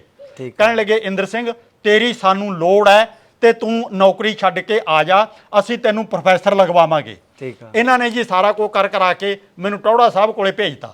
ਟੌੜਾ ਸਾਹਿਬ ਕਹਿਣ ਲੱਗੇ ਉਹ ਭਾਈ ਤੂੰ ਕਿੰਨੀਆਂ ਪੜ੍ਹਿਆ? ਮੈਂ ਕਿਹਾ ਜੀ ਮੈਂ ਤਾਂ ਅਨਪੜ੍ਹਾਂ, ਤੈਨੂੰ ਫਿਰ ਪ੍ਰੋਫੈਸਰ ਕਿਵੇਂ ਲਾਈਏ? ਮੈਂ ਕਿਹਾ ਜੀ ਨਹੀਂ ਲਾਉਣਾ ਨਾ ਲਾਓ, ਪਰ ਇਦੋਂ ਘੱਟ ਮੈਂ ਪੋਸਟ ਨਹੀਂ ਲੈਣੀ। ਤੇ ਉਹਨੇ ਡਾਕਟਰ ਬਲਕਾਰ ਸਿੰਘ, ਡਾਕਟਰ ਕੇਰ ਸਿੰਘ ਤੇ ਬੀਬੀ ਗੁਰਨਾਮ ਕੌਰ ਇੱਥੇ ਪ੍ਰੋਫੈਸਰ ਹੁੰਦੀ ਸੀ, ਇਹਨਾਂ ਤਿੰਨਾਂ ਦੀ ਡਿਊਟੀ ਲਾਈ ਕਿ ਤੁਸੀਂ ਪਤਾ ਕਰੋ ਵੀ ਇਹ ਬੰਦਾ ਗੁਰਮਤ ਬਾਰੇ ਜਾਣਦਾ ਹੈ। ਇਹਨਾਂ ਨੇ ਕਈ ਦਿਨ ਮੇਰੇ ਤੋਂ ਤਰ੍ਹਾਂ ਦੇ ਸਵਾਲ ਜਵਾਬ ਕੀਤੇ। ਅਖੀਰ 'ਚ ਇਹਨਾਂ ਨੇ ਰਿਪੋਰਟ ਦੇ ਦਿੱਤੀ ਟੌੜਾ ਸਾਹਿਬ ਨੂੰ ਕਿ ਗੁਰਮਤ ਬਾਰੇ ਪੂਰੀ ਤਰ੍ਹਾਂ ਮਾਹਰ ਹੈ ਬੰਦਾ, ਤੇ ਬਾਕੀ ਵੀ ਬਹੁਤ ਕੁਝ ਜਾਣਦਾ, ਪਰ ਸੱਚਮੁੱਚ ਸਕੂਲ ਕਾਲਜ ਦੀ ਪੜ੍ਹਾਈ ਕੋਈ ਨਹੀਂ ਹੈ। ਉਹ ਕਹਿਣ ਲੱਗਿਆ ਕੋਈ ਨਹੀਂ, ਫਿਰ ਹੁਣ ਅਸੀਂ ਕਰਦੇ ਹਾਂ ਪ੍ਰਬੰਧ ਕੋਈ। ਤਾਂ ਉਹਨਾਂ ਨੇ ਸ਼੍ਰੋਮਣੀ ਕਮੇਟੀ ਦੀ ਜੋ ਐਗਜ਼ੈਕਟਿਵ ਕਮੇਟੀ ਹੁੰਦੀ ਹੈ ਉਹਦੇ ਵਿੱਚੋਂ ਮਤਾ ਪਾਸ ਕਰਕੇ ਮੈਨੂੰ ਵਿਜ਼ਿਟਿੰਗ ਪ੍ਰੋਫੈਸਰ ਦਾ ਖਿਤਾਬ ਉੱਥੋਂ ਦਿੱਤਾ ਗਿਆ ਜੀ। ਤੇ ਵਿਜ਼ਿਟਿੰਗ ਪ੍ਰੋਫੈਸਰ ਦਾ ਖਿਤਾਬ ਜਿਹੜਾ ਦਿੱਤਾ ਗਿਆ ਉਹਦੇ ਪੇਪਰ ਸਾਰੇ ਮੇਰੇ ਕੋਲੇ ਮੌਜੂਦ ਪਏ ਨੇ। ਤੇ ਮੇਰੀ ਡਿਊਟੀ ਤਾਂ ਸੀ ਜਥੇਦਾਰ ਮਨਜੀਤ ਸਿੰਘ ਦੇ ਨਾਲ ਬਤੌਰ ਪੀਏ, ਪਰ ਪੋਸਟ ਮੇਰੀ ਲਾਈ ਗਈ ਪ੍ਰੋਫੈਸਰ ਦੀ। ਜਿਹੜੀ ਵੀ ਉਹ ਤਨਖਾਹ ਉਹਨਾਂ ਦੀ ਬਣਦੀ ਸੀ ਉਹਨਾਂ ਨੇ ਤਨਖਾਹ ਵੀ ਦਿੱਤੀ, ਤੇ ਮੈਂ 3 ਸਾਲ ਤੱਕ ਉੱਥੇ ਰਿਹਾ ਤੇ ਪਾਸ ਕਰਕੇ ਅਹੁਦਾ ਦੇ ਦਿੱਤਾ। ਤੇ ਉਦੋਂ ਬਾਅਦ ਮੈਂ ਕਾਲਜਾਂ 'ਚ ਪੜ੍ਹਾਉਂਦਾ ਰਿਹਾ ਪ੍ਰੋਫੈਸਰ ਦੇ ਤੌਰ ਤੇ। ਹੁਣ ਕਾਲਜਾਂ 'ਚ ਪੜ੍ਹਾਉਣ ਵਾਲੇ ਨੂੰ ਕੋਈ ਚੌਕੀਦਾਰ ਕਹੋਗੇ ਕਿ ਚਪੜਾਸੀ ਕਹੋਗੇ, ਕਾਲਜ 'ਚ ਪੜ੍ਹਾਉਣ ਵਾਲਾ ਤਾਂ ਪ੍ਰੋਫੈਸਰ ਹੀ ਹੁੰਦਾ ਹੈ। ਇਸ ਤਰ੍ਹਾਂ ਸ਼੍ਰੋਮਣੀ ਗੁਰਦੁਆਰਾ ਪ੍ਰਬੰਧਕ ਕਮੇਟੀ ਨੇ ਮੈਨੂੰ ਇਹ ਪ੍ਰੋਫੈਸਰ ਦਾ, ਵਿਜ਼ਿਟਿੰਗ ਪ੍ਰੋਫੈਸਰ ਦਾ ਖਿਤਾਬ ਦਿੱਤਾ ਸੀ, ਸਿਲੈਕਟ ਕੀਤਾ ਸੀ, ਤਾਂ ਮੈਂ ਲਿਖਣ ਲੱਗਿਆ, ਨਹੀਂ ਤਾਂ ਐਵੇਂ ਨਹੀਂ ਸੀ ਮੈਂ ਲਿਖਦਾ ਹੁੰਦਾ। ਤੇ ਅਡੋਲਤਾ ਤੇ ਜਿਹੜੀਆਂ ਰੁਕਾਵਟਾਂ ਨੇ ਉਹਨਾਂ ਨੂੰ ਪਾਰ ਕਿਵੇਂ ਕਰਨਾ ਹੈ, ਜੇ ਰੁਕਾਵਟ ਆ ਗਈ ਉਹਦਾ ਬਦਲਵਾਂ ਰਾਹ ਕਿਵੇਂ ਲੱਭਣਾ ਹੈ। ਮਿਸਾਲ ਦੇ ਤੌਰ ਤੇ ਇੱਕ ਵਿਦਵਾਨ ਨੇ ਲਿਖਿਆ ਹੋਇਆ ਹੈ, ਕਹਿਣ ਲੱਗਿਆ ਤੁਸੀਂ ਰਾਹ ਦੇ ਵਿੱਚ ਚਲੇ ਜਾ ਰਹੇ ਹੋ, ਤੁਹਾਡੇ ਰਸਤੇ 'ਚ ਕੋਈ ਪੱਥਰ ਆ ਗਿਆ, ਠੋਕਰ ਵੱਜ ਗਈ, ਤੇ ਹੁਣ ਇੱਥੇ ਤੁਹਾਨੂੰ ਤਰੀਕਾ ਲੱਭਣਾ ਪਵੇਗਾ। ਜਾਂ ਤਾਂ ਤੁਸੀਂ ਦੇਖ ਕੇ ਤੁਰੋ ਠੋਕਰ ਨਾ ਵੱਜੇ, ਤੇ ਜਾਂ ਤੁਸੀਂ ਹੋਰਨਾਂ ਲੋਕਾਂ ਨੂੰ ਠੋਕਰ ਨਾ ਵੱਜੇ ਪੱਥਰ ਪਰਾਂ ਕਰ ਦਿਓ। ਜੇ ਪੱਥਰ ਵੀ ਭਾਰੀ ਹੈ ਤੇ ਤੁਸੀਂ ਪਰਾਂ ਵੀ ਨਹੀਂ ਕਰਨਾ ਚਾਹੁੰਦੇ ਤਾਂ ਫਿਰ ਆਪਣਾ ਰਾਹ ਬਦਲ ਲਓ, ਤਾਂ ਕਿ ਬਾਰ-ਬਾਰ ਤੁਹਾਨੂੰ ਉਸ ਪੱਥਰ ਨਾਲ ਟਕਰਾਉਣਾ ਨਾ ਪਵੇ। ਇਸੇ ਤਰ੍ਹਾਂ ਜ਼ਿੰਦਗੀ ਦੇ ਵਿੱਚ ਜਿਹੜੀਆਂ ਰੁਕਾਵਟ ਰੂਪੀ ਪੱਥਰ ਆਉਂਦੇ ਨੇ ਉਹਨਾਂ ਤੋਂ ਰਾਹ ਬਦਲ ਕੇ ਅੱਗੇ ਲੰਘਣ ਦਾ ਉਪਰਾਲਾ ਕਰਨਾ ਪਵੇਗਾ। ਮੈਂ ਬੇਅੰਤ ਵੱਡੇ ਜਿਹੜੇ ਕਾਮਯਾਬ ਬਿਜ਼ਨਸਮੈਨ ਨੇ ਤੇ ਵੱਡੀਆਂ ਕਾਢਾਂ ਕੱਢਣ ਵਾਲੇ ਨੇ ਤੇ ਉਹਨਾਂ ਦੀਆਂ ਜੀਵਨੀਆਂ ਪੜ੍ਹੀਆਂ ਨੇ। ਹਿੰਦੀ ਦੇ ਵਿੱਚ ਇੱਕ ਕਿਤਾਬ ਹੈ, ਉਹਦਾ ਨਾਂ ਹੈ ਵੋ ਸਫਲ ਕੈਸੇ ਹੂਏ। ਉਹਦੇ ਵਿੱਚ ਆ ਜਿਹੜੇ ਟਾਟਾ ਕੰਪਨੀ ਵਾਲੇ ਵੱਡੇ ਵਡੇਰੇ ਨੇ ਇਹਨਾਂ ਦੇ, ਅਤੇ ਹੋਰ ਜਿਹੜੇ ਬਹੁਤ ਸਾਰੇ ਦੁਨੀਆ ਦੇ ਵੱਡੇ ਲੋਕ ਨੇ, ਉਹਨਾਂ ਦਾ ਸ਼ੁਰੂਆਤ ਹੈ ਜਿਹੜੀ ਆਮ ਤੌਰ ਤੇ ਅਨਪੜ੍ਹ ਲੋਕਾਂ ਤੋਂ ਹੋਈ ਹੈ। ਬਿਲਕੁਲ। ਇਹਨਾਂ ਦੇ ਵੱਡੇ ਵਡੇਰੇ ਪੜ੍ਹੇ ਲਿਖੇ ਨਹੀਂ ਸੀ, ਪਰ ਉਹਨਾਂ ਕੋਲੇ ਅਕਲ ਸੀ, ਉਹਨਾਂ ਕੋਲੇ ਮਿਹਨਤ ਸੀ। ਪਹਿਲਾਂ ਪੀਟਰ ਇੰਜਣ ਆਦਿਕ ਦਾ ਟਾਟਾ ਹੋਰਾਂ ਨੇ ਸ਼ੁਰੂਆਤ ਕੀਤੀ ਹੈ। ਜਰਮਨ ਦੇ ਕੁਝ ਇੱਥੇ ਬੰਦੇ ਘੁੰਮਣ ਵਾਸਤੇ ਆਏ ਇੰਡਸਟਰੀਲਿਸਟ, ਉਹਨਾਂ ਨੇ ਟਾਟਾ ਵਾਲੇ ਬੰਦਿਆਂ ਨੂੰ ਆ ਕੇ ਮਿਲੇ, ਕਹਿਣ ਲੱਗੇ ਆ ਛੋਟਾ ਜਿਹਾ ਇੰਜਣ ਤੁਸੀਂ ਚਲਾ ਲੈਂਦੇ ਹੋ, ਕਿਵੇਂ ਬਣਾਇਆ, ਕਿੱਥੋਂ ਲਿਆਂਦਾ? ਇਹਨੇ ਮੋਟੀ ਮੋਟੀ ਗੱਲ ਦੱਸ ਦਿੱਤੀ ਕਿ ਇਹਨੂੰ ਵੇਚ ਕੇ ਅਸੀਂ ਇਹ ਗੁਜ਼ਾਰਾ ਕਰਦੇ ਹਾਂ। ਇਹਨਾਂ ਨੂੰ ਲੱਗਿਆ ਵੀ ਇਹ ਬੰਦਾ ਅੱਗੇ ਵਧਣ ਦੇ ਵਿੱਚ ਕੋਈ ਦਿਲਚਸਪੀ ਰੱਖਦਾ ਹੈ, ਇਹਨੇ ਨਵਾਂ ਕੰਮ ਕੀਤਾ ਹੈ। ਇਹਨਾਂ ਦੇ ਦੋ ਬੰਦਿਆਂ ਨੂੰ ਉਹ ਜਰਮਨ ਵਾਲੇ ਜਿਹੜੇ ਇੰਡਸਟਰੀਲਿਸਟ ਸੀ ਉਹ ਜਰਮਨ ਚ ਲੈ ਗਏ। ਉੱਥੇ ਲਿਜਾ ਕੇ ਇਹਨਾਂ ਨੂੰ ਆਪਣੀਆਂ ਫੈਕਟਰੀਆਂ 'ਚ ਕੰਮ ਸਿਖਾਇਆ, ਤੌਰ ਤਰੀਕੇ ਦੱਸੇ, ਤੇ ਉਹਨਾਂ ਨੂੰ ਆਪਣੇ ਇੱਥੋਂ ਦੇ ਏਜੰਟ ਬਣਾ ਕੇ ਇੱਥੇ ਨਿਯੁਕਤ ਕੀਤਾ। ਉੱਥੋਂ ਮਾਲ ਭੇਜਦੇ ਸੀ, ਇੱਥੇ ਇਹ ਤਿਆਰ ਕਰਕੇ ਲੋਕਾਂ ਨੂੰ ਵੇਚਦੇ ਸੀ। ਨਾਲੇ ਉਹ ਕੰਪਨੀ ਦਾ ਮਾਲ ਵਿਕਿਆ, ਨਾਲੇ ਇਹਨੂੰ ਮੁਨਾਫਾ ਹੋਣ ਲੱਗ ਪਿਆ। ਇਹ ਹੌਲੀ ਹੌਲੀ ਵੱਧਦਾ ਅੱਗੇ ਤੋਂ ਅੱਗੇ ਅਰਬਾਂ ਖਰਬਾਂ ਦਾ ਮਾਲਕ ਹੋ ਗਿਆ। ਟਾਟਾ ਹੋ ਗਈ ਚਾਰੇ ਪਾਸੇ। ਇਹ ਸ਼ੁਰੂਆਤ ਆ ਕਿਰਲੋਸਕਰ ਇੰਜਣ ਤੋਂ ਸ਼ੁਰੂ ਹੋਈ ਸੀ ਇਹਨਾਂ ਦੀ। ਤੋਂ ਇਸ ਤਰ੍ਹਾਂ ਅਸੀਂ ਜੇ ਕਿਤੇ ਅੱਗੇ ਵਧਣ ਦੀ ਇੱਛਾ ਸ਼ਕਤੀ ਸਾਡੇ 'ਚ ਹੋਵੇਗੀ, ਮਿਹਨਤ ਕਰਨ ਦੀ ਤੇ ਇੱਛਾ ਸ਼ਕਤੀ ਹੋਵੇਗੀ, ਤਾਂ ਅਸੀਂ ਵੀ ਅੱਗੇ ਵਧਾਂਗੇ। ਸਾਨੂੰ ਤਾਂ ਇਹ ਸਿਖਾ ਦਿੱਤਾ ਕਿ ਸੱਚੇ ਪਾਤਸ਼ਾਹ ਦੇ ਅੱਗੇ ਅਰਦਾਸ ਕਰੋ, ਉਹ ਆਪੇ ਦੇਊਗਾ, ਜਾਂ ਸਰਕਾਰ ਦੇ ਅੱਗੇ ਮੁਜ਼ਾਹਰਾ ਕਰ ਦੋ, ਮੰਗਾਂ ਰੱਖ ਦੋ, ਉਹ ਆਪੇ ਦੇਊਗੀ। ਪਰ ਅਸੀਂ ਮਿਹਨਤ ਨਹੀਂ ਕਰਨੀ। ਜੇ ਆਪ ਮਿਹਨਤ ਕਰਨੀ ਸਿੱਖ ਜਾਈਏ, ਅਸੀਂ ਦੂਜਿਆਂ ਨੂੰ ਕੁਝ ਦੇਣ ਜੋਗੇ ਹੋ ਜਾਵਾਂਗੇ, ਫਿਰ ਮੰਗਣ ਜੋਗੇ ਨਹੀਂ ਰਵਾਂਗੇ। ਤੁਹਾਡੀ ਭਿਖਾਰੀ ਬਣਨ ਦੀ ਜਿਹੜੀ ਆਦਤ ਹੈ ਨਾ, ਉਹ ਫਿਰ ਖਤਮ ਹੋ ਜਾਵੇਗੀ। ਸਾਨੂੰ ਇਸ ਪਾਸੇ ਧਿਆਨ ਦੇਣ ਦੀ ਲੋੜ ਹੈ। ਜੀ। ਤੇ ਬਾਪੂ ਜੀ, ਇੱਕ ਜਗ੍ਹਾ ਤੁਸੀਂ ਇੱਕ ਗੱਲ ਵੀ ਬੋਲੀ ਆ ਕਿ ਇੱਕ ਬੰਦੇ ਨੂੰ ਜੇਲ੍ਹ ਜਾਣਾ ਵੀ ਜ਼ਰੂਰੀ ਆ। ਉਹ ਕਿਉਂ? ਤੁਸੀਂ ਐਡਾ ਵੱਡਾ, ਹਰ ਕੋਈ ਲੋਕ ਤਾਂ ਥਾਣੇ ਜਾਣ ਤੋਂ ਵੀ ਡਰਦੇ ਨੇ, ਜੇਲ੍ਹ ਜਾਣਾ ਤਾਂ ਬਹੁਤ ਦੂਰ ਦੀ ਗੱਲ ਹੈ। ਇਹ ਨਾ ਮੈਂ ਆਪ ਜਦੋਂ ਜੇਲ੍ਹ 'ਚ ਗਿਆ, ਉੱਥੇ ਦੀ ਜ਼ਿੰਦਗੀ ਵੀ ਘਰਦਿਆਂ ਤੋਂ ਦੂਰ ਕਿਵੇਂ ਰਹਿਣਾ, ਜਿਹੜੇ ਤੰਗੀ ਤੁਰਸੀ ਦੇ ਵਿੱਚ, ਭਾਵ ਕਿ ਬਿਸਤਰਾ ਚੰਗਾ ਨਹੀਂ ਹੈ, ਖਾਣ ਪੀਣ ਨੂੰ ਚੰਗਾ ਨਹੀਂ ਹੈ, ਤੇ ਘੁੰਮਣ ਫਿਰਨ ਨੂੰ ਖੁੱਲ੍ਹੀ ਥਾਂ ਨਹੀਂ ਹੈ, ਤੇ ਆਪਣੀਆਂ ਮੰਗਾਂ ਲੋੜਾਂ ਪੂਰੀਆਂ ਕਰਨ ਵਾਸਤੇ ਸਾਧਨ ਨਹੀਂ ਹੈਗੇ, ਇੱਕ ਗੁਲਾਮੀ ਦੇ ਵਿੱਚ ਰਹਿਣਾ ਪੈਂਦਾ। ਉੱਥੇ ਫਿਰ ਦਿਨ ਕਿਵੇਂ ਕੱਟਣੇ ਨੇ? ਜਿਹੜਾ ਬੰਦਾ ਘੱਟੋ ਘੱਟ, ਮੈਂ ਤਾਂ ਇਹ ਸਿਫਾਰਿਸ਼ ਕਰਦਾ ਵੀ 1 ਸਾਲ ਤੋਂ ਲੈ ਕੇ 6 ਮਹੀਨਿਆਂ ਤੋਂ ਲੈ ਕੇ 1 ਸਾਲ ਦੇ ਦਰਮਿਆਨ ਜੇ ਬੰਦਾ ਜੇਲ੍ਹ 'ਚ ਰਹੇ ਤਾਂ ਉਹਦਾ ਮਨ ਸ਼ਾਂਤ ਹੋਵੇ, ਤੇ ਉਹਨੂੰ ਟਿਕਾਓ ਵਾਲੀ, ਜਿਹੜੀ ਸਾਦਗੀ ਵਾਲੀ, ਪਰਿਵਾਰ ਤੋਂ ਦੂਰ ਰਹਿ ਕੇ ਜ਼ਿੰਦਗੀ ਜਿਉਣ ਦਾ ਢੰਗ ਤਰੀਕਾ ਆ ਜਾਵੇ। ਨਹੀਂ ਤਾਂ ਅਸੀਂ ਆਪਣੀਆਂ ਸੁੱਖ ਖੁਸ਼ੀਆਂ, ਖਾਣਾ ਪੀਣਾ, ਪਹਿਨਣਾ ਅਤੇ ਟਪੂਸੀਆਂ ਮਾਰਨੀਆਂ ਤੇ ਫੁਕਰਾਪਣਾ ਜਿਹੜਾ ਇਹ ਸਾਡੇ 'ਚ ਰਹਿੰਦਾ ਹੈ। ਅਸੀਂ ਉੱਥੇ ਦੇਖੀਏ ਕਿ ਅਸੀਂ ਉੱਥੇ ਨਵੇਂ ਢੰਗ ਦਾ ਕੀ ਸਿੱਖਿਆ। ਪ੍ਰੋਫੈਸਰ ਸਾਹਿਬ ਸਿੰਘ, ਪ੍ਰਿੰਸੀਪਲ ਤੇਜਾ ਸਿੰਘ ਅਤੇ ਹੋਰ ਕਿੰਨੇ ਸਾਰੇ ਜੇਲ੍ਹਾਂ 'ਚ ਬੈਠ ਕੇ ਲਿਖਾਰੀ ਬਣ ਗਏ। ਜਿਨ੍ਹਾਂ ਨੇ ਕੁਝ ਕਰਨਾ ਹੈ ਉਹ ਜੇਲ੍ਹਾਂ 'ਚ ਬੈਠ ਕੇ ਵੀ ਕੰਮ ਕਰੀ ਜਾਂਦੇ ਨੇ। ਤੇ ਮੈਂ ਖੁਦ ਜਦੋਂ ਜੇਲ੍ਹ ਦੇ ਵਿੱਚ ਸੀ, ਮੇਰੀਆਂ ਕੰਮਾਂ ਤੋਂ ਜਿਹੜਾ ਜੇਲ੍ਹ ਸੁਪਰਡੈਂਟ ਸੀ ਉਹ ਕਾਫੀ ਪ੍ਰਭਾਵਿਤ ਸੀ ਵੀ ਇਹ ਬੰਦਾ ਕੁਛ ਠੀਕ ਹੈ। ਤੇ ਮੈਂ ਇੱਕ ਦਿਨ ਉਹਨਾਂ ਨੂੰ ਆਖਿਆ, ਮੈਂ ਕਿਹਾ ਜੀ ਇਹ ਮੁੰਡੇ ਬਹੁਤ ਸਾਰੇ ਮੇਰੇ ਕੋਲੇ ਆਉਂਦੇ ਨੇ ਤੇ ਇਹ ਕੁਝ ਪੜ੍ਹਨਾ ਚਾਹੁੰਦੇ ਨੇ, ਇਹਨਾਂ ਦੇ ਪੜ੍ਹਨ ਦਾ ਪ੍ਰਾਈਵੇਟ ਤੌਰ ਤੇ ਤੁਸੀਂ ਕੋਈ ਪ੍ਰਬੰਧ ਕਰ ਦਿਓ। ਕੋਈ 12ਵੀਂ ਪੜ੍ਹਿਆ, ਕੋਈ BA ਪੜ੍ਹਿਆ, ਉਦੋਂ ਅੱਗੇ ਦੀ ਪੜ੍ਹਾਈ। ਉਹਨੇ ਮੈਨੂੰ ਕੋਲੇ ਕੁਰਸੀ ਤੇ ਬਿਠਾਇਆ ਜੇਲ੍ਹ ਸੁਪਰਡੈਂਟ ਨੇ, ਕਹਿੰਦਾ ਇੰਦਰ ਸਿੰਘ ਛੋਟੇ ਵੀਰ, ਸ਼ੁਕਰ ਹੈ ਤੂੰ ਅਕਲ ਦੀ ਗੱਲ ਕੀਤੀ ਆ। ਮੈਂ ਤਾਂ ਚਾਹੁੰਦਾ ਇਹ ਪੜ੍ਹਨ, ਕੱਲ ਨੂੰ ਰਿਹਾ ਹੋ ਕੇ ਜਾਣਗੇ ਤੇ ਕੁਝ ਨਾ ਕੋਈ ਨੌਕਰੀ ਤੇ ਲੱਗਣ, ਤੇ ਇੱਥੇ ਵਿਹਲੇ ਬੈਠ ਕੇ ਗੱਪਾਂ ਮਾਰ ਕੇ ਟਾਈਮ ਬਰਬਾਦ ਕਰ ਰਹੇ ਨੇ। ਕਿਤਾਬਾਂ ਦਾ ਪ੍ਰਬੰਧ ਮੈਂ ਫ੍ਰੀ ਕਰਕੇ ਦੇਵਾਂਗਾ, ਇਹਨਾਂ ਨੂੰ ਪੜ੍ਹਨ ਵਾਲੇ ਰਾਹ ਤੇ ਮੋੜ। 5-6 ਮੁੰਡਿਆਂ ਨੇ ਉੱਥੇ ਪ੍ਰਾਈਵੇਟ ਤੌਰ ਤੇ, ਕਿਸੇ ਨੇ BA, ਕਿਸੇ ਨੇ MA, ਜੇਲ੍ਹ 'ਚ ਬੈਠ ਕੇ ਮੇਰੇ ਹੁੰਦਿਆਂ ਪਾਸ ਕੀਤੀ, ਤੇ ਅੱਜ ਤੱਕ ਮੈਨੂੰ ਯਾਦ ਕਰਦੇ ਨੇ, ਗੁਣ ਗਾਉਂਦੇ ਨੇ। ਕਹਿਣ ਲੱਗੇ ਭਰਾਵਾ ਤੂੰ ਇਧਰਲੇ ਪਾਸੇ ਮੋੜਤਾ, ਨਹੀਂ ਤਾਂ ਅਸੀਂ ਸਰਕਾਰ ਨੂੰ ਗਾਲਾਂ ਹੀ ਕੱਢੀ ਜਾਂਦੇ ਸੀ ਬੈਠੇ। ਤੋਂ ਇਸ ਤਰ੍ਹਾਂ ਉਹ ਜੇਲ੍ਹ ਦੀ ਮੈਂ ਤਾਂ ਗੱਲ ਕੀਤੀ ਹੈ ਕਿ ਉੱਥੇ ਜ਼ਿੰਦਗੀ ਦੇ ਨਵੇਂ ਤਜਰਬੇ ਹੁੰਦੇ ਨੇ। ਤੇ ਇੱਥੋਂ ਤੱਕ ਅਮਰੀਕਾ ਦੇ ਵਿੱਚ ਹਰੇਕ ਤੰਦਰੁਸਤ ਨੌਜਵਾਨ ਨੂੰ 3 ਸਾਲ ਘੱਟੋ ਘੱਟ ਫੌਜ ਦੇ ਵਿੱਚ ਜ਼ਰੂਰੀ ਭਰਤੀ ਹੋ ਕੇ ਕੰਮ ਕਰਨਾ ਪੈਂਦਾ, ਤਾਂ ਕਿ ਉਹਨਾਂ ਨੂੰ ਉੱਥੋਂ ਦਾ ਡਿਸਪਲਿਨ ਦਾ ਪਤਾ ਲੱਗ ਜਾਵੇ, ਅਤੇ ਜੇ ਲੋੜ ਪਵੇ ਤਾਂ ਦੇਸ਼ ਦੀ ਰੱਖਿਆ ਵਾਸਤੇ ਉਹਨਾਂ ਨੂੰ ਜੰਗ ਯੁੱਧ 'ਚ ਵੀ ਜਾਣਾ ਪਵੇ, ਉਹ ਵੀ ਉਹ ਤਿਆਰੀ ਕਰ ਲਵੇ। ਤੇ ਇਸ ਤਰ੍ਹਾਂ ਆਪਣੇ ਨੌਜਵਾਨਾਂ ਨੂੰ ਫੌਜ ਦੀ ਸਿਖਲਾਈ ਵੀ ਦਿੰਦੇ ਨੇ। ਮੈਂ ਤਾਂ ਇਹ ਕਹਿਣਾ ਕਿ ਜੇਲ੍ਹ ਦੀ ਸਿਖਲਾਈ ਵੀ 6 ਮਹੀਨਿਆਂ ਦੀ ਕਰ ਦੇਣੀ ਚਾਹੀਦੀ ਹੈ। ਵਾਹ ਜੀ ਵਾਹ। ਬਾਪੂ ਜੀ, ਜਿਹੜਾ ਤੁਸੀਂ ਬਹੁਤ ਸਾਰੀਆਂ ਕਿਤਾਬਾਂ ਲਿਖੀਆਂ ਨੇ, ਉਹ ਲਿਖਣ ਦਾ ਸਬੱਬ ਕਿਵੇਂ ਬਣਿਆ ਜੀ? ਫਿਰ ਉਹ ਅਸਲ ਦੇ ਵਿੱਚ ਤਾਂ ਮੈਨੂੰ ਬਚਪਨ ਤੋਂ ਹੀ ਲਿਖਣ ਦਾ ਇੱਕ ਤਰ੍ਹਾਂ ਦਾ ਜਨੂਨ ਸਵਾਰ ਹੋ ਗਿਆ। ਮੈਂ 15 ਸਾਲ ਦਾ ਸੀ ਤੇ ਜਦੋਂ ਪ੍ਰੀਤ ਲੜੀ ਵਾਲਿਆਂ ਨੂੰ ਮੈਂ ਇੱਕ ਆਪਣੀ ਕਹਾਣੀ, ਹੈ ਤਾਂ ਉਹ ਪਰੀ ਕਹਾਣੀ ਸੀ, ਉਹਨਾਂ ਨੂੰ ਭੇਜੀ ਤੇ ਨਾਲ ਮੈਂ ਇਹ ਲਿਖ ਦਿੱਤਾ ਜੀ, ਮੈਂ ਕਦੇ ਸਕੂਲ ਨਹੀਂ ਗਿਆ, ਅਨਪੜ੍ਹਾਂ ਤੇ 15 ਸਾਲ ਦੀ ਮੇਰੀ ਉਮਰ ਹੈ। ਜੇ ਗਲਤੀਆਂ ਨੇ ਇਹਦੇ ਵਿੱਚ ਤੁਸੀਂ ਸੁਧਾਰ ਲਿਓ, ਕਿਰਪਾ ਕਰਕੇ ਮੇਰੀ ਇਹ ਕਹਾਣੀ ਜ਼ਰੂਰ ਛਾਪ ਦਿਓ। ਠੀਕ ਹੈ ਜੀ। ਉੱਥੇ ਬਾਲ ਸੰਦੇਸ਼ ਰਸਾਲਾ ਪ੍ਰੀਤਰੀ ਵਾਲਿਆਂ ਵੱਲੋਂ ਛਪਦਾ ਸੀ ਬੱਚਿਆਂ ਵਾਸਤੇ। ਹਾਂਜੀ। ਉਹਦੇ ਵਿੱਚ ਸਰਦਾਰ ਗੁਰਬਖਸ਼ ਸਿੰਘ ਨੇ ਇਹ ਮੇਰੀ ਕਹਾਣੀ ਵੀ ਥੋੜੀ ਜਿਹੀ ਸੋਧ ਕਰਕੇ ਛਾਪ ਦਿੱਤੀ ਤੇ ਮੈਨੂੰ ਸਪੈਸ਼ਲ ਚਿੱਠੀ ਲਿਖੀ, ਬੇਟਾ ਤੂੰ ਆਪਣੇ ਆਪ ਨੂੰ ਅਨਪੜ੍ਹ ਨਾ ਕਦੇ ਵੀ ਸਮਝੀ, ਤੂੰ ਤਾਂ ਇੰਨੀ ਵਧੀਆ ਕਹਾਣੀ ਲਿਖੀ ਹੈ ਤੇ ਲਿਖਦਾ ਰਹੀਂ, ਤੇਰੇ 'ਚ ਲਿਖਣ ਵਾਲੇ ਮੈਨੂੰ ਲੱਗਦਾ ਗੁਣ ਮੌਜੂਦ ਨੇ। ਇਹਦੇ ਨਾਲ ਮੇਰਾ ਹੌਸਲਾ ਬਹੁਤ ਵਧਿਆ ਤੇ ਉਦੋਂ ਬਾਅਦ ਫਿਰ ਉਹਨਾਂ ਨੇ ਪ੍ਰੇਰਨਾ ਕੀਤੀ ਆਪਣੀਆਂ ਪ੍ਰੀਤਲੜੀ ਦੇ ਵਿੱਚ ਬਈ ਤੁਸੀਂ ਡਾਇਰੀ ਵੀ ਜ਼ਰੂਰ ਲਿਖਿਆ ਕਰੋ। ਅੱਛਾ ਜੀ। ਮੈਂ ਡਾਇਰੀ ਆਪਣੀ ਲਿਖਣ ਲੱਗ ਪਿਆ। ਡਾਇਰੀ ਲਿਖਣ ਦਾ ਮਤਲਬ ਸੀ ਕਿ ਜਿਹੜੀ ਕਿਤੋਂ ਚੰਗੀ ਗੱਲ ਮੈਨੂੰ ਮਿਲੀ ਉਹ ਮੈਂ ਡਾਇਰੀ 'ਚ ਨੋਟ ਕਰਦਾ ਗਿਆ। ਜਦੋਂ ਬਹੁਤ ਸਾਰਾ ਮੈਟਰ ਕਈਆਂ ਸਾਲਾਂ 'ਚ ਮੇਰੇ ਕੋਲ ਇਕੱਠਾ ਹੁੰਦਾ ਗਿਆ, ਮੈਂ ਵੇਖ ਰਿਹਾ ਕਿ ਲੋਕ ਆਪਣੀਆਂ ਕਿਤਾਬਾਂ ਲਿਖਦੇ ਨੇ ਤੇ ਮੈਨੂੰ ਅਖਬਾਰਾਂ ਨੂੰ ਰਸਾਲਿਆਂ ਨੂੰ ਲੇਖ ਲਿਖਣੇ ਚਾਹੀਦੇ ਨੇ। ਮੈਂ ਲਿਖਣ ਤਾਂ ਲੱਗ ਪਿਆ, ਮੇਰੇ ਲੇਖ ਕੋਈ ਛਾਪਦਾ ਨਹੀਂ ਸੀ, ਉਹ ਵੱਖਰੀ ਕਿਸਮ ਦੇ ਸੀ। ਸਮਾਜ ਦੇ ਵਿੱਚ ਪਛਾਣ ਬਣ ਗਈ, ਲੋਕਾਂ ਤੱਕ ਮੇਰੀ ਆਵਾਜ਼ ਪਹੁੰਚੀ। ਇਸ ਤਰ੍ਹਾਂ ਉਹ ਬਚਪਨ ਤੋਂ ਜਿਹੜੀ ਸਰਦਾਰ ਗੁਰਬਖਸ਼ ਸਿੰਘ ਨੇ ਪ੍ਰੇਰਨਾ ਦਿੱਤੀ ਸੀ, ਉਹਦੇ ਤੋਂ ਅੱਗੇ ਚੱਲਦਾ ਹੋਇਆ ਉਤਸ਼ਾਹ ਉਹ ਲਗਾਤਾਰ ਅੱਜ ਤੱਕ ਬਰਕਰਾਰ ਹੈ। ਵਾਹ ਜੀ ਵਾਹ। ਤੇ ਬਾਪੂ ਜੀ, ਇੱਕ ਗੁਰਬਾਣੀ ਦਾ ਵੀ ਤੁਹਾਨੂੰ ਬਹੁਤ ਜ਼ਿਆਦਾ ਗਿਆਨ ਆ, ਅਸੀਂ ਹੱਦ ਤੋਂ ਵੱਧ ਕਹਿ ਦਈਏ, ਉਹ ਇੰਨਾ ਗਿਆਨ ਕਿਵੇਂ ਇਕੱਠਾ ਕੀਤਾ? ਇਹਦਾ ਸ਼ੁਰੂ 'ਚ ਮੇਰੀ ਜੀਵਨ ਸਾਥਣ ਨੇ ਆਪਣੇ ਪੇਕੇ ਪਿੰਡ ਦੇ ਵਿੱਚ ਦੇਖਿਆ ਸੀ। ਉਹਦੇ ਭਰਾਵਾਂ ਨੇ ਨਸ਼ਿਆਂ ਦੇ ਕਾਰਨ ਘਰ ਦਾ ਬਹੁਤ ਨੁਕਸਾਨ ਕਰ ਦਿੱਤਾ ਸੀ ਤੇ ਜ਼ਮੀਨ ਵੀ ਵੇਚਣੀ ਸ਼ੁਰੂ ਕਰ ਦਿੱਤੀ ਸੀ। ਇਹ ਜਦੋਂ ਸਾਡੇ ਘਰ ਆਈ, ਅਸੀਂ ਆਮ ਤਾਂ ਸ਼ਰਾਬ ਨਹੀਂ ਪੀਂਦੇ ਸੀ, ਪਰ ਜਦੋਂ 2 ਮਹੀਨਿਆਂ 4 ਮਹੀਨਿਆਂ ਪਿੱਛੋਂ ਭਰਾਵਾਂ ਨੇ ਇਕੱਠੇ ਹੋਣਾ ਤਾਂ ਥੋੜੀ ਸ਼ਰਾਬ ਪੀ ਲੈਣੀ। ਇਹਨੇ ਜਦੋਂ ਵੇਖਿਆ, ਮੈਨੂੰ ਕਹਿਣ ਲੱਗੀ ਇੱਕ ਗੱਲ ਦੀ ਸਹੁੰ ਪਾ ਦੇ, ਕਸਮ ਖਾ ਗੁਰਦੁਆਰੇ ਜਾ ਕੇ ਕਿ ਮੈਂ ਸ਼ਰਾਬ ਕਦੀ ਵੀ ਨਹੀਂ ਪੀਵਾਂਗਾ। ਮੈਂ ਕਿਹਾ ਤੂੰ ਚੱਲ ਮੇਰੇ ਨਾਲੇ ਚਲੀ ਚੱਲ। ਮੈਂ ਇਹਦੇ ਨਾਲ ਚਲਾ ਗਿਆ। ਦੋਵਾਂ ਜਣਿਆਂ ਨੇ ਅਰਦਾਸ ਕੀਤੀ ਗੁਰਦੁਆਰੇ ਜਾ ਕੇ। ਮੈਂ ਸਹੁੰ ਪਾਤੀ ਕਿ ਅੱਗੇ ਤੋਂ ਮੈਂ ਸ਼ਰਾਬ ਕਦੇ ਵੀ ਨਹੀਂ ਪੀਵਾਂਗਾ। ਕੁਝ ਸਮੇਂ ਤੋਂ ਬਾਅਦ ਮੈਂ ਸਰਕਾਰੀ ਨੌਕਰੀ ਤੇ ਲੱਗ ਗਿਆ, ਜਿਹੜੀ ਪ੍ਰਾਈਵੇਟ ਨੌਕਰੀ ਮੈਂ ਖੇਤੀਬਾੜੀ 'ਚ ਕਰਦਾ ਰਿਹਾ ਤੇ ਉਹਦੇ ਵਿੱਚ ਫਿਰ ਮੈਂ ਸੋਚਿਆ ਕਿ ਮੈਂ ਸ਼ਰਾਬ ਨਹੀਂ ਪੀਂਦਾ, ਕੋਈ ਹੋਰ ਨਸ਼ਾ ਨਹੀਂ ਕਰਦਾ, ਮਾੜਾ ਕੰਮ ਮੈਂ ਕਰਦਾ ਨਹੀਂ, ਮੈਨੂੰ ਅੰਮ੍ਰਿਤ ਛਕ ਲੈਣਾ ਚਾਹੀਦਾ।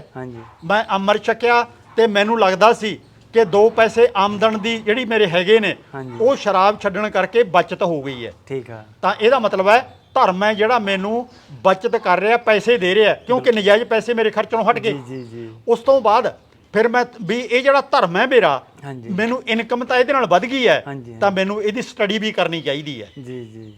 ਮੈਂ 25 ਸਾਲ ਦੀ 26 ਸਾਲ ਦੀ ਉਮਰ ਦੇ ਵਿੱਚ ਗੁਰਬਾਣੀ ਪੜ੍ਹਨੀ, ਸਮਝ ਕੇ ਵਿਚਾਰ ਕੇ ਫਿਰ ਉਹਦੇ ਵਿੱਚ ਚੰਗੀਆਂ ਚੀਜ਼ਾਂ ਜਿਹੜੀਆਂ ਮੈਨੂੰ ਲੱਗਦੀਆਂ ਸੀ ਆਪਣੀ ਡਾਇਰੀ 'ਚ ਨੋਟ ਕਰਦੇ ਜਾਣਾ। ਫਿਰ ਦਿੱਲੀ ਦੇ ਵਿੱਚ ਗੁਰਮਤ ਮਿਸ਼ਨਰੀ ਕਾਲਜ ਚੱਲਿਆ ਹੋਇਆ ਸੀ, ਉਹ ਡਾਕ ਰਾਹੀਂ ਕੋਰਸ ਕਰਾਉਂਦੇ ਸੀ। ਫਿਰ ਮੈਂ ਉਹਨਾਂ ਤੋਂ ਉਹ ਡਾਕ ਰਾਹੀਂ ਕੋਰਸ ਮੰਗਵਾਇਆ। ਉਹਨਾਂ ਨੂੰ ਮੈਂ ਇਹੀ ਕਹਿ ਦਿੱਤਾ, ਤੁਹਾਡੀਆਂ 8 ਤਮਾਈਆਂ ਨੇ, ਮੈਨੂੰ ਸਾਰੀਆਂ ਇਕੱਠੀਆਂ ਭੇਜ ਦਿਓ, ਮੇਰੇ ਕੋਲ ਤਾਂ ਟਾਈਮ ਪੜ੍ਹਨ ਨੂੰ ਬਹੁਤ ਹੈ। ਤੇ ਜਦੋਂ ਮੈਂ ਉਹ ਸਾਰਾ ਪੜ੍ਹ ਕੇ ਜਵਾਬ ਦੇ ਦਿੱਤੇ, ਉਹਨਾਂ ਨੇ ਮੈਨੂੰ ਆਪਣੀਆਂ ਮੀਟਿੰਗਾਂ 'ਚ, ਆਪਣੀਆਂ ਕਾਨਫਰੰਸਾਂ 'ਚ ਮੈਨੂੰ ਬੁਲਾਉਣਾ ਸ਼ੁਰੂ ਕਰ ਦਿੱਤਾ ਤੇ ਮੈਂ ਉੱਥੇ ਜਾਣ ਲੱਗ ਪਿਆ ਤੇ ਉਹਨਾਂ ਨੇ ਸਟੇਜ ਤੇ ਮੈਨੂੰ ਬੋਲਣ ਦਾ ਮੌਕਾ ਦੇਣਾ ਸ਼ੁਰੂ ਕਰ ਦਿੱਤਾ। ਇਸ ਤਰ੍ਹਾਂ ਇਹ ਚਲਦੇ ਮੈਨੂੰ ਮਹਿਸੂਸ ਹੋਇਆ ਕਿ ਗੁਰਬਾਣੀ ਕੱਲੀ ਇਨਕਮ ਦਾ ਸਾਧਨ ਨਹੀਂ ਹੈ, ਇਹ ਸਾਡੇ ਜੀਵਨ ਨੂੰ ਸੰਵਾਰਨ ਦਾ ਵੀ ਤਰੀਕਾ ਹੈ ਤੇ ਸਮਾਜ ਨੂੰ ਸੁਧਾਰਨ ਦਾ ਵੀ ਤਰੀਕਾ ਹੈ।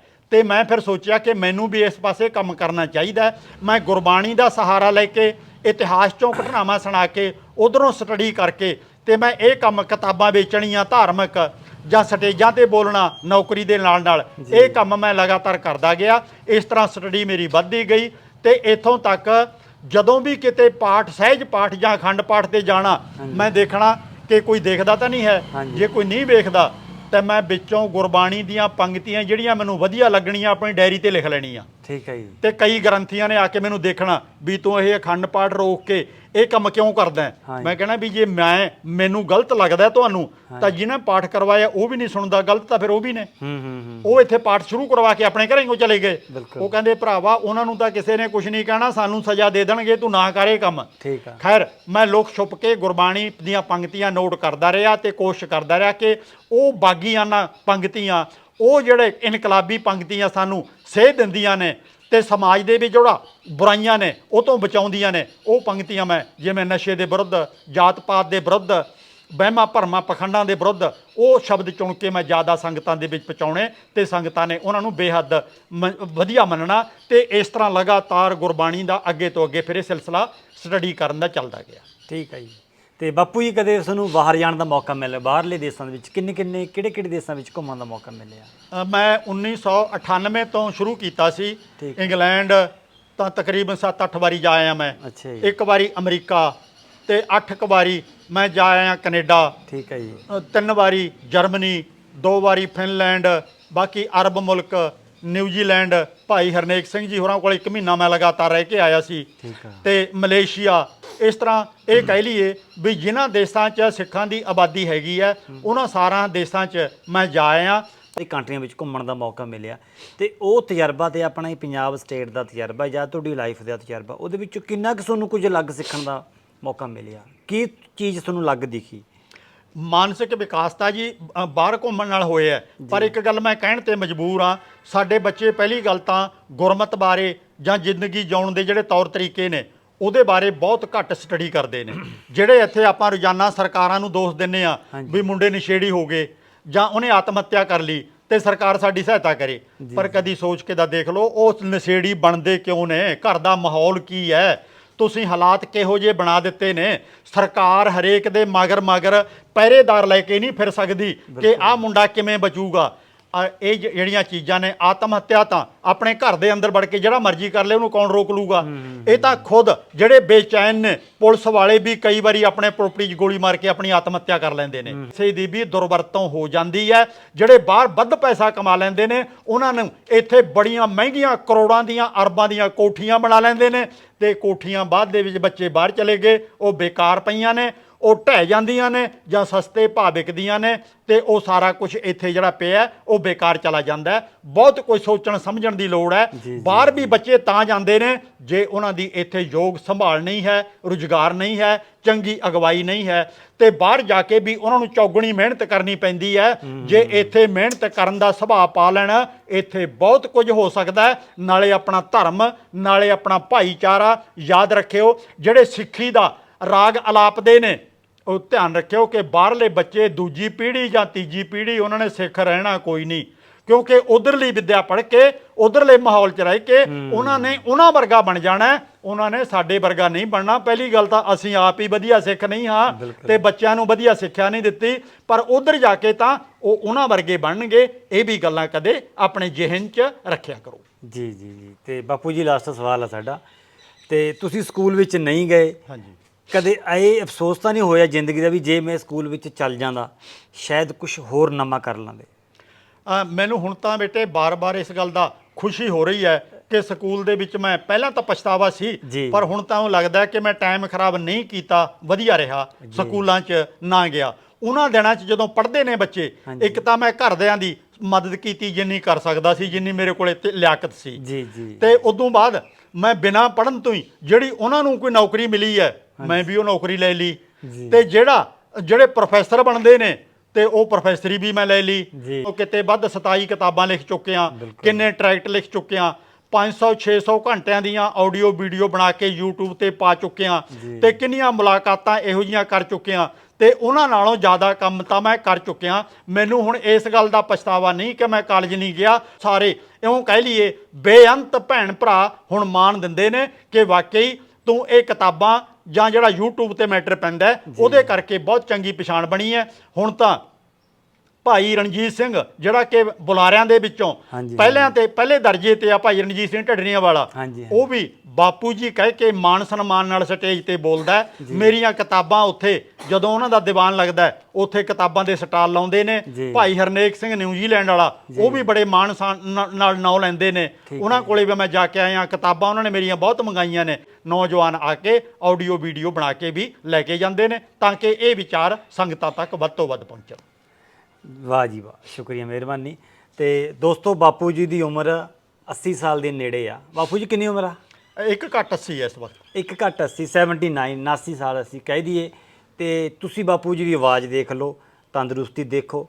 ਤੇ ਹੁਣ ਆਪਾਂ ਇੱਕ ਸੁਨੇਹਾ ਬਾਪੂ ਜੀ ਤੋਂ ਲੈਂਦੇ ਹਾਂ ਕਿ ਬਾਪੂ ਜੀ ਸਾਡੀ ਜ਼ਿਆਦਾਤਰ ਇਹ ਲੋਕਾਂ ਦੇ ਵਿੱਚ ਹੈਗੀ ਆ, ਅਜੇ ਵੀ ਆ, ਚਾਹੇ ਅਸੀਂ ਵੈਸੇ ਤਰੱਕੀ ਬਹੁਤ ਕਰ ਲਈ ਜੇ ਅਸੀਂ ਸਾਇੰਸ ਲੈਵਲ 'ਤੇ ਦੇਖੀਏ, ਪਰ ਜਿੱਥੇ ਵਾਲ ਚਿੱਟੇ ਆਉਣੇ ਸ਼ੁਰੂ ਹੋ ਜਾਂਦੇ ਨੇ, ਜੇ 60 ਸਾਲ ਤੋਂ ਉੱਪਰ ਹੋ ਜਾਂਦੇ ਆ ਤਾਂ ਅਸੀਂ ਆਪਣੇ ਆਪ ਨੂੰ ਕਹਿ ਦਿੰਦੇ ਵੀ ਹੁਣ ਤਾਂ ਸਾਡੀ ਚੱਲਣ ਦੀ ਉਮਰ ਆ ਗਈ, ਅਸੀਂ ਬੁਢਾਪਾ ਆ ਗਿਆ, ਹੁਣ ਅਸੀਂ ਕੁਛ ਨਹੀਂ ਕਰ ਸਕਦੇ। ਉਹ ਲੋਕਾਂ ਨੂੰ, ਉਹ ਸਾਡੇ ਕਹਿ ਦਈਏ ਵੀ ਤੁਹਾਡੇ ਜੋ ਹਮ ਉਮਰ ਨੇ, ਉਹਨਾਂ ਨੂੰ ਕੀ ਮੈਸੇਜ ਦੇਣਾ ਚਾਹੁੰਦੇ ਹੋ?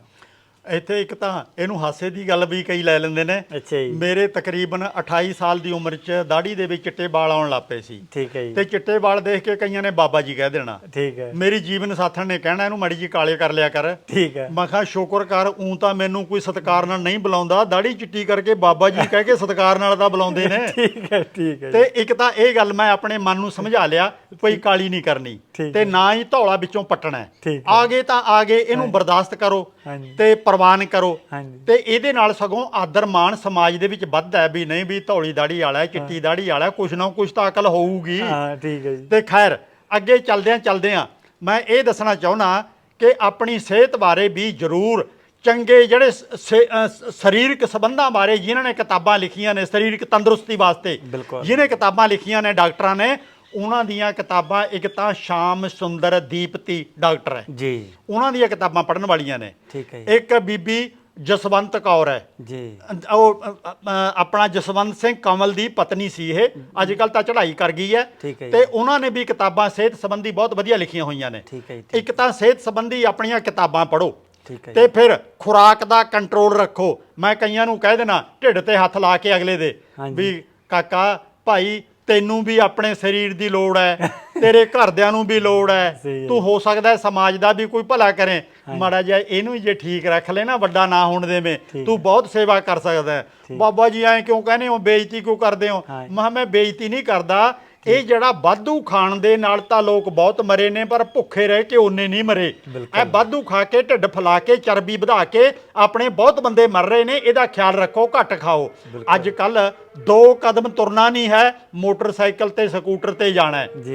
ਤੇ ਫਿਰ ਖੁਰਾਕ ਹੈ ਉਹ ਚਰਬੀ ਵਧਾਉਣ ਵਾਲੀ ਵੱਧ ਤੋਂ ਵੱਧ ਖਾਈ ਜਾਣੀ ਹੈ। ਤਲੀਆਂ ਚੀਜ਼ਾਂ, ਮਿੱਠੀਆਂ ਚੀਜ਼ਾਂ, ਘਿਓ, ਮੱਖਣ, ਇਹਨਾਂ ਤੋਂ ਕੰਟਰੋਲ ਕਰੋ। ਖਾਣ ਪੀਣ ਦਾ ਪਰਹੇਜ਼, ਸੈਰ ਦਾ, ਉੱਠਣ ਦਾ ਸਵੇਰ ਨੂੰ ਟਾਈਮ ਟੇਬਲ ਬਣਾਓ ਤੇ ਆਪ ਹੱਥੀਂ ਕੰਮ ਕਰੋ। ਜੇ ਐਕਸਰਸਾਈਜ਼ ਦੀ ਲੋੜ ਹੈ ਉਹ ਵੀ ਕਰੋ।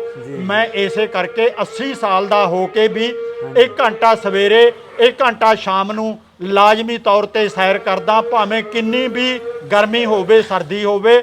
ਤਾਂ ਇਸ ਤਰ੍ਹਾਂ ਮੈਂ ਸੈਰ ਵੀ ਕਰਦਾ, ਘਰ ਦੇ ਨਿੱਕੇ ਮੋਟੇ ਕੰਮ ਵੀ ਕਰਦਾ ਤੇ ਖੁਰਾਕ ਤੇ ਵੀ ਕੰਟਰੋਲ ਰੱਖਦਾ। ਤੇ ਆਪਣੀ ਜਿਹੜਾ weight ਹੈ 65 ਕਿਲੋ ਤੋਂ ਮੈਂ ਕਦੇ ਵਧਣ ਨਹੀਂ ਦਿੰਦਾ।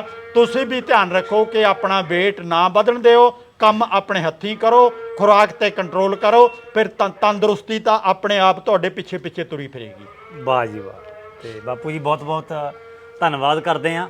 ਤੇ ਦੋਸਤੋ, ਬਾਪੂ ਜੀ ਦੀ ਜ਼ਿੰਦਗੀ ਦੇ ਬਹੁਤ ਸਾਰੇ ਤਜਰਬੇ ਨੇ। ਬਹੁਤ ਸਾਰੇ ਲੋਕਾਂ ਦੇ ਇੱਕ ਡਾਊਟ ਸੀ, ਵਹਿਮ ਸੀ ਕਿ ਹਾਂ ਪੜ੍ਹੇ ਹੈ ਨਹੀਂ, ਮਾਸਟਰ ਕਿਵੇਂ ਬਣ ਗਏ, ਪ੍ਰੋਫੈਸਰ ਕਿਵੇਂ ਬਣ ਗਏ, ਨੌਕਰੀਆਂ ਕਿਵੇਂ ਲੈ ਲਈਆਂ ਤੇ ਕਿਤਾਬਾਂ ਕਿਵੇਂ ਲਿਖ ਚੁੱਕੇ। ਸੋ ਸਾਡੇ ਅੰਦਰ ਲਗਨ ਹੋਣੀ ਜ਼ਰੂਰੀ ਹੈ। ਜਦੋਂ ਤੱਕ ਕਿਸੇ ਚੀਜ਼ ਦੇ ਪ੍ਰਤੀ ਲਗਨ ਨਹੀਂ ਹੁੰਦੀ, ਅਸੀਂ ਉਹ ਚੀਜ਼ ਬਾਰੇ ਜਦੋਂ ਸੋਚਣਾ ਸ਼ੁਰੂ ਕਰਦੇ ਹਾਂ, ਪਰਿਵਾਰ ਦੇ ਵਿੱਚ ਸਾਡੇ ਹੁੰਦਾ ਕਿ ਹਾਂ ਭੈਣ ਭਰਾ ਪੜ੍ਹ ਰਹੇ ਤਾਂ ਮੇਰਾ ਦਿਲ ਵੀ ਕਰਦਾ ਕਿ ਮੈਂ ਪੜ੍ਹਾਂ।